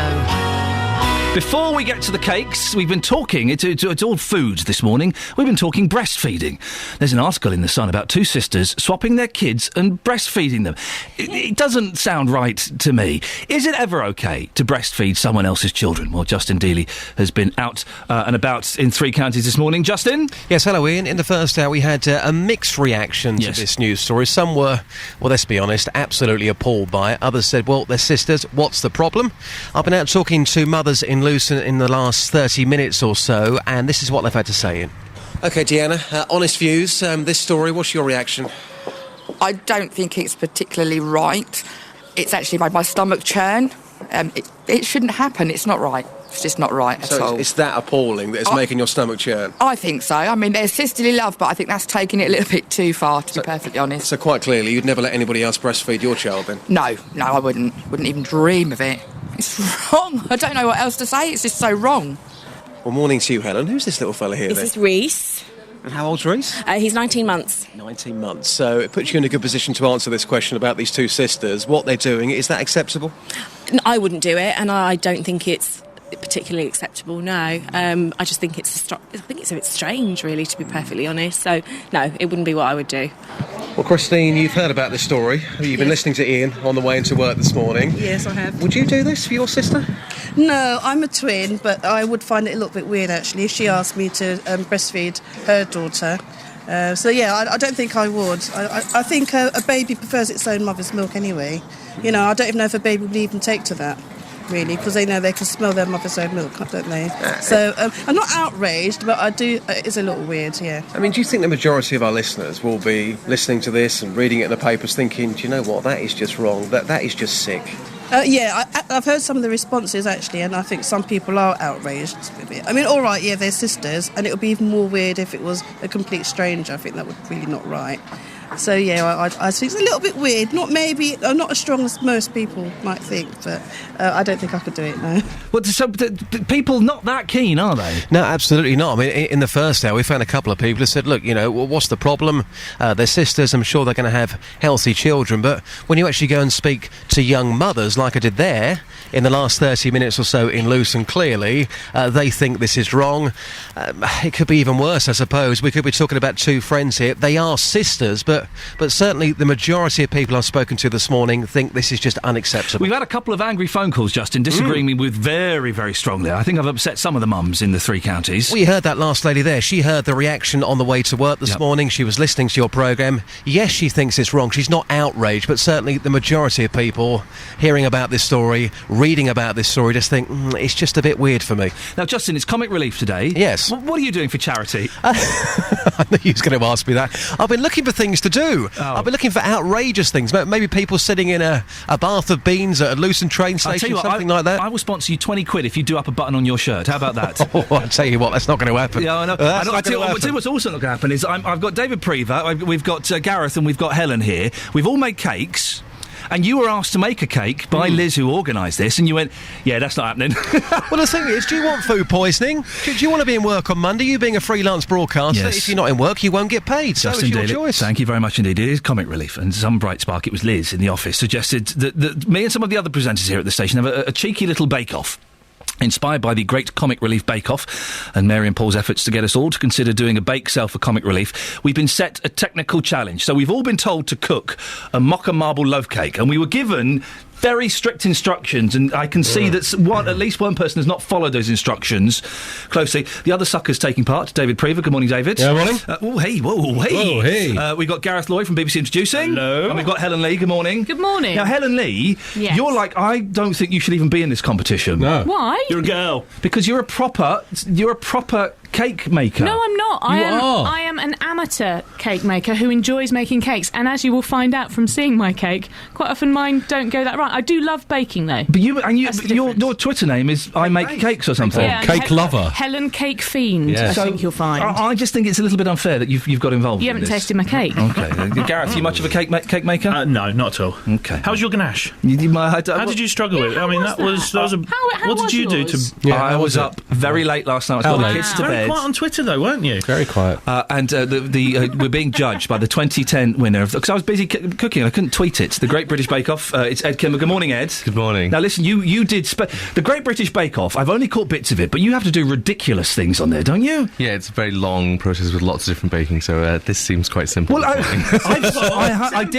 did see some of the cakes that you made on there, and they're all very fancy. You could almost live in them. Some of them are so intricate. If they asked you to make a cake house, you could do it. Yeah, last year's show they had to make gingerbread houses, and someone made a gingerbread stadium, kind of Roman stadium last year. So, that's just showing off, isn't it? It was a bit showing off, yeah. But look, we've got our cakes here, and there are pictures on Facebook and Twitter. So these must look basic yet delicious to you, Ed. Some of them look delicious. Some of them look interesting. Okay. Well, this one here looks like it's been dropped. Let's start with. You don't know whose is whose. Let's start with Cake A. Cake A is here. I've got to say, Cake A looks flipping marvellous. Really, I don't know whose that is, but it looks really nice. It's very dense texture, as a lot of the best cakes do. He's tasting it. He's having a little try. What about the marbling on the inside of cake A? Yeah, there's no real marbling. It's more. I don't want to bring that up. Dull grey. Dull grey. Yes. Okay. All right. It tastes nice. You want it into a marble cake? Yes. Okay. It tastes nice. Yeah, but real marble. It tastes nice, but it is quite dry. Yeah. Okay. Yeah. Right. All right. That's interesting. Are you sure? Is he the winner from the Great British Bake Off? Are we sure about that? Okay. Let's move on to Cake B, which looks like some sort of cheese and onion pasty. Cake B does look like it has sunk, but apparently it's had the top cut off because it domed. But that's from someone who's never baked before, because cakes are supposed to dome. Okay. Yes, of course they are. That's what cake. But this one is domes. really moist, and it does have a really nice marble to it. So okay. All right. How did you marble, Ian? Let Ed do his judging, please. That's really nice. Sorry. No, seriously. That's right. It's poisoned egg. It is very nice, but it's very moist, and the ganache is quite nice as well, very smooth. But okay, let's go to Cake C, which I'll be honest looks embarrassing. It looks nice. It looks embarrassing. I don't know what that is on top of it. I heard a rumour, by the way, that whoever made Cake C ran out of cocoa powder and I heard that and didn't rumour. have any coffee, so had to use camp coffee. Just saying. Why both ends chopped off of? Has it got Because coffee? it wouldn't fit. I believe it wouldn't fit on the. Have these cakes got coffee in? Surprising how much you know. That's why it's a mocha, chocolate mocha. None of them really taste of And also, coffee. surely you'd know that, having made it yourself last night. You'd know what ingredients there were. Let Ed, please, Helen. This is not your show. No, this is mine. Let Ed. This one's all right. It's not bad. It's quite moist. It's all right. A little bit dry, but it's isn't it? a little bit. It's fine. Okay, let's go to Cake. Well, this one's very odd because it's about double the size of all the others. We were given. We're sure how this is. Yeah, but even in a square tin. Never mind about the loaf I think tin. it's double Didn't have the a loaf recipe. tin. I should say we've all been following the same recipe. This is from a book that's for sale for Comic Relief. That's got lots of recipes in. So it's the Bake Off is the best of the Bake Offs over the last few years, all in a Comic Relief book that that we bought to buy to raise money for Comic Relief and make these cakes. You say bought, Gareth. We're the BBC. We got it for free. But yes, point taken. We'll be reaching into our pockets at some point. You've got Cake D there, Ed. You're being very polite, by the way. If you think Cake D sucks, then say it sucks. Well, the one that really sucks was Cake A. But And Cake D? How was Cake D? Just out of interest. Mrs. Prever did well. Only all right. Only all right. Okay, well, listen. I think we can reveal. Well, first of all, what's the winning? Let's have them in reverse order. Let's have the fourth place up to the winner. Unfortunately, Ian, the worst cake is A. Was that your bad luck here. The one that you Bad made? luck here. That was okay. No, that's fair enough. That was okay. Sorry. That was my cake. Yes, KK. Okay. I did come last on Come Dine With Me, so it kind of makes sense. Yes, Are okay. you judging on looks or taste? What overrides? Everything. What overrides, though? Everything. Taste is most important, though. Taste is always more important. Ian, can I have that £20 you paid me? Ollie, I've got Ed Kimber from. Sorry, can I just have the £20? It's not worth £20. You said you'd pay me to make the cake. You weren't going to mention this on air. Outrageous. This is. Is that right? Sorry, you did say you paid me before the show. Get out! I came last. Get out! I came last. Thank you, Ollie, for nothing. You're fired from being a work experience boy. Ed, which cake would you say is the third? Well, I'd say third is probably a draw between C and D, and then B would have to win. win. B was the winning cake. Gareth.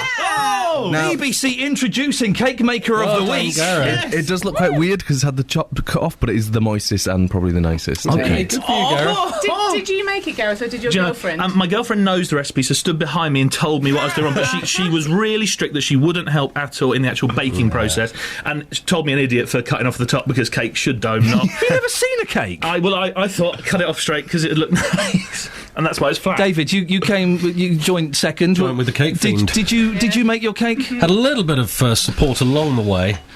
How is Mrs. Prever? She's fine, thank you. And Helen, you must genuinely be gutted. I'm going to have to go home now and just eat cake until... Helen's looks prettiest.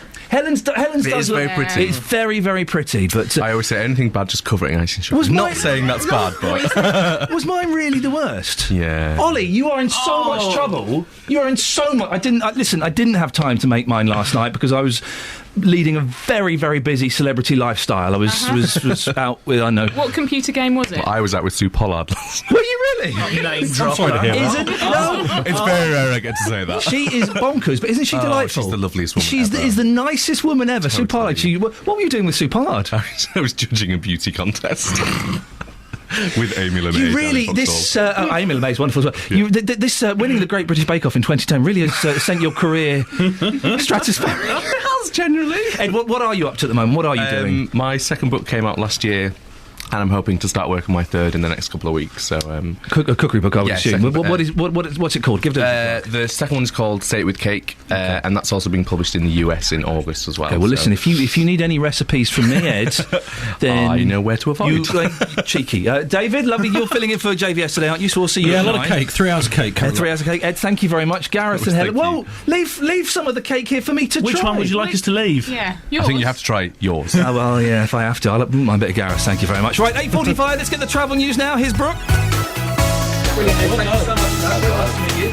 Thanks a lot. Beds, Hearts and Bucks travel. BBC Three Counties Radio. Traffic is starting to lighten up on the M25 anti-clockwise this morning. It's still slow from junction 26 at Waltham Abbey to 25 in Enfield. And anti-clockwise, it's still some congestion from 18 at Chorleywood to 16 for the M40. On the M40 Western Avenue, that's very busy coming off the A40 at the Denham roundabout, heading towards the M25.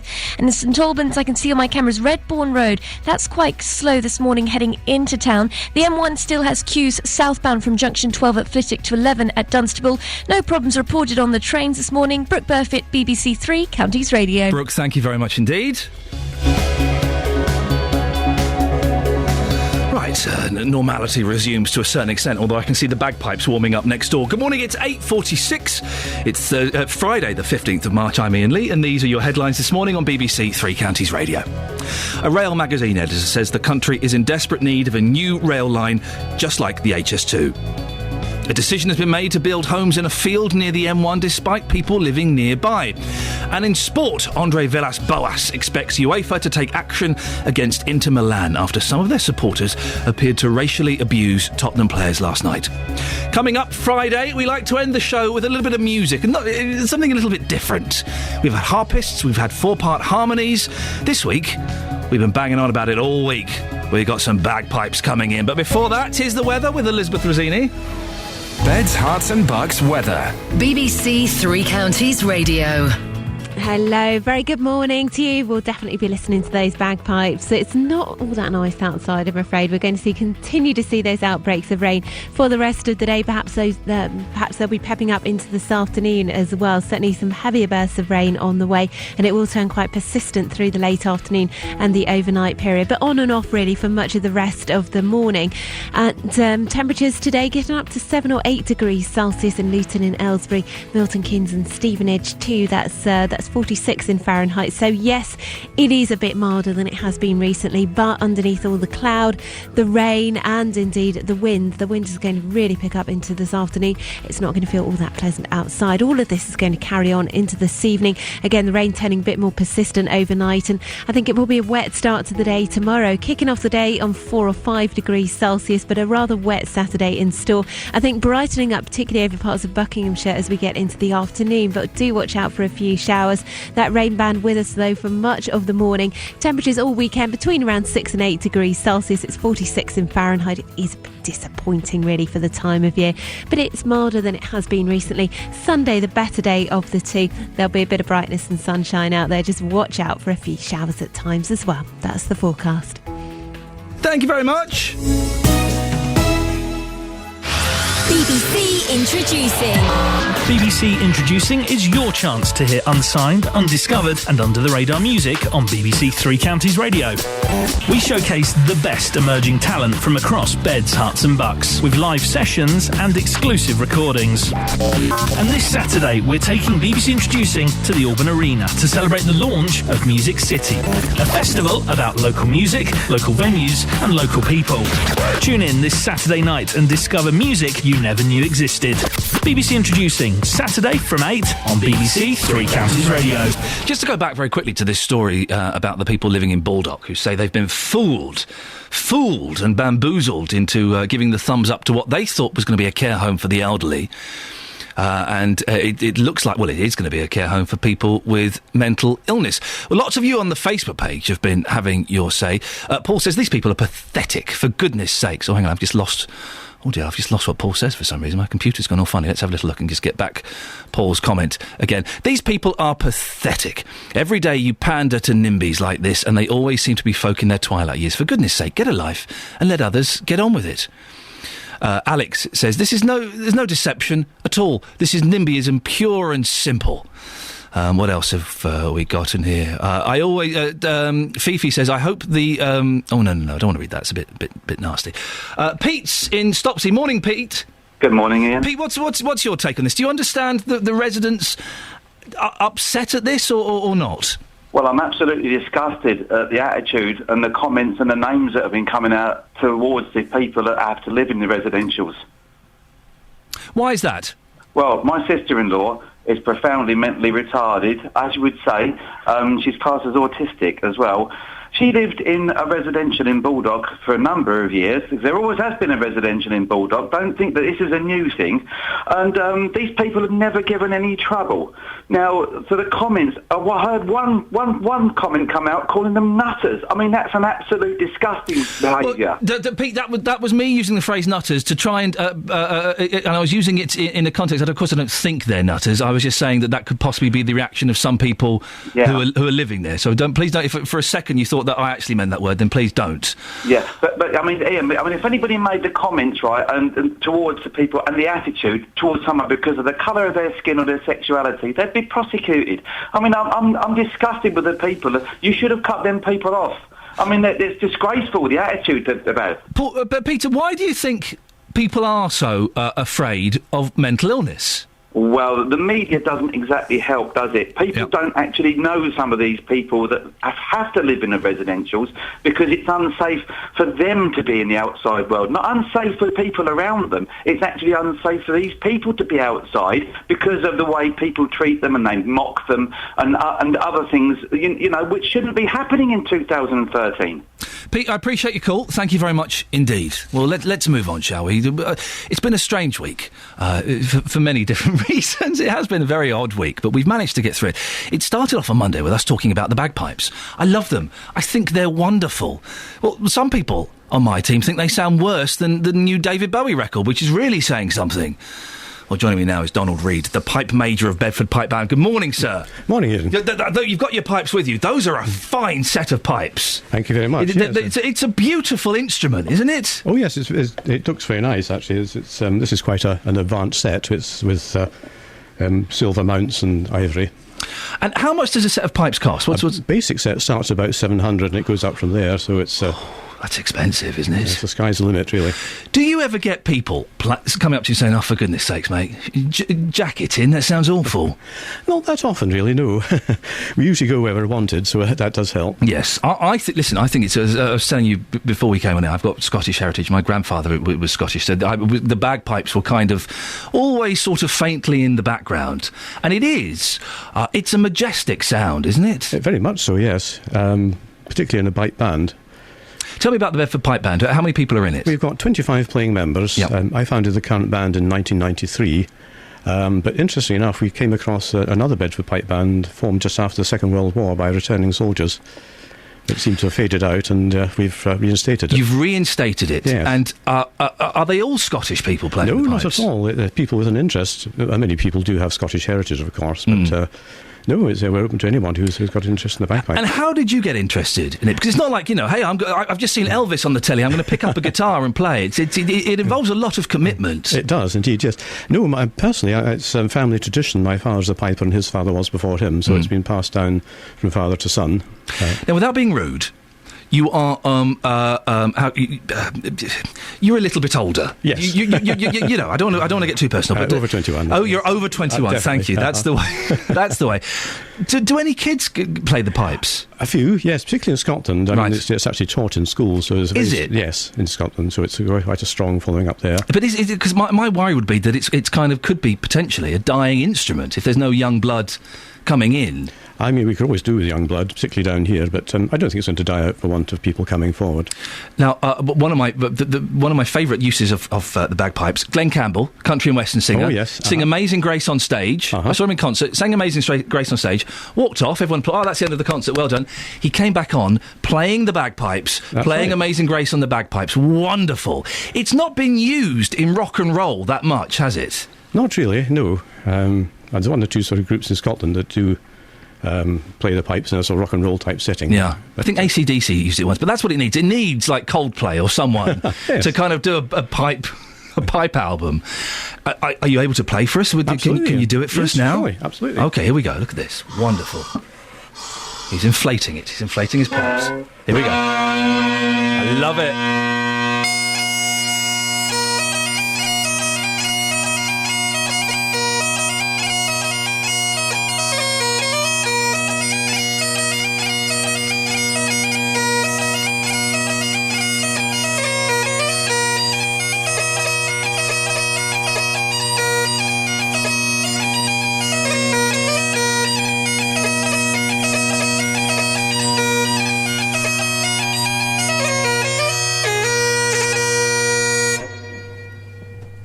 Oh, fantastic! I've gone a little bit deaf, if I'm completely honest, but that's wonderful.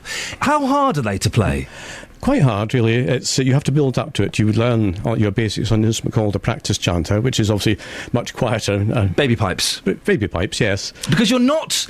The thing is you're not... It's not like blowing a recorder where you're blowing what you're playing. You're filling up the bag, and so you're filling the bag, you're squeezing the bag, and you're fingering the pipes. That's it, and yes, I mean, the bag is nothing more than a reservoir of air which you use to squeeze out through the chanter and the drones.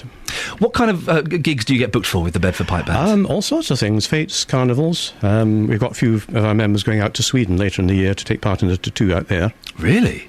You say if you... I'm guessing you've not got that gig. You're not. Are you going out to Sweden? I'm going out to Sweden. Yes. Wonderful. So there's about 3 or 4 of us in the pipe band going. And you're wearing a very smart suit now? I'm assuming you're off to work. Do you do the full kilt and the? I do, certainly. Yes, actually for certainly public engagements. I full Highlander. Do you wear it as a proper Scotsman? Absolutely. It's always the question. And I wore kilts a couple of years ago for my friend's wedding. We all wore kilts, and we're all. Well, do we? Yeah, okay. And it's something very freeing about it. Yes. Although you've got to be careful when you're doing those Highland flings. Absolutely, on a high wind as well, yes. Can you give us another little burst? Absolutely. I think it sounds marvellous. Here we go. Well, this is Donald Reid, the pipe major of Bedford Pipe Band. Take it away, sir.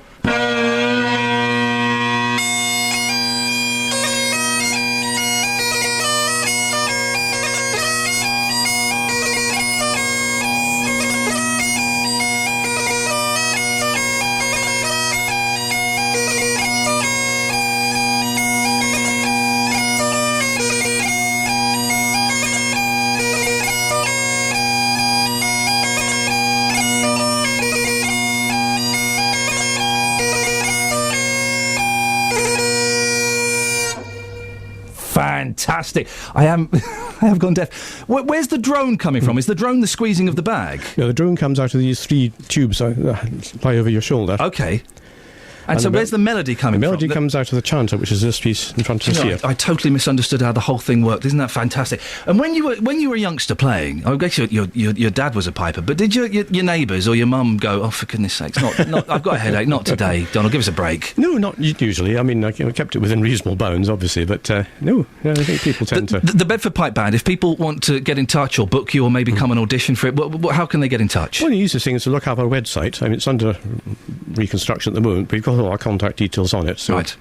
And you'd be more than welcome to people coming in and absolutely, possibly... yes, definitely. Having a little go. The merrier. And when I was looking into this, there are quite a few pipe teachers in the 3 counties, aren't there? There are a few bagpipe teachers around. There are, yes. I mean, I teach myself within the confines of the pipe band, but right. Certainly, yes, there are. Well, listen, Donald, thank you so much for coming. It's a pleasure to meet you, sir. Thank you, and thanks so much. Thank you for what a majestic way to start the weekend with the gorgeous pipes playing. It's superb. You got me in the mood for the weekend, Donald. Thank you so much indeed. Thank you very much. The Bedford Pipe Band, if you want to find out more, if you want to learn the pipes, then go and have a cheeky little look. Just Google Bedford Pipe Band and the contact details will pop up. Right, let's get the travel news now with Brooke Burfitt.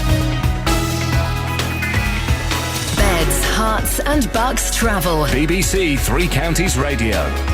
Thank you, Ian. Well, traffic is slow on the M1 into London. Our speed sensors suggest it'll take about 20 minutes to get from junction 12 at Flitwick to 11 at Dunstable. On the M25 anti-clockwise, traffic is travelling at an average of 30 miles an hour between junction 16 for the M40 and 15 for the M4. The A405 North Orbital Road, that has queues at the roundabout for the M25 at junction 21A. And there's also a long queue on the A1 Watford Way heading into town from the Apex corner all the way to Mill Hill Circus.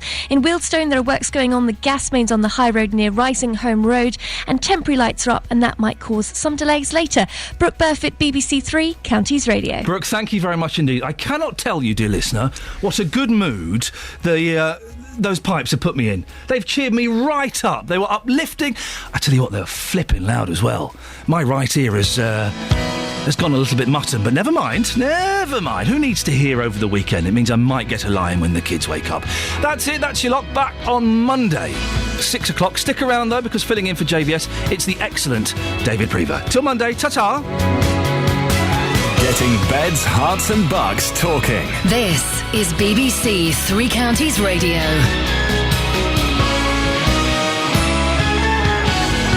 Thank you, Ian and the team. I was robbed on the cake off earlier. What can you do? Coming up on the big phone in at 9 today, JVS is away.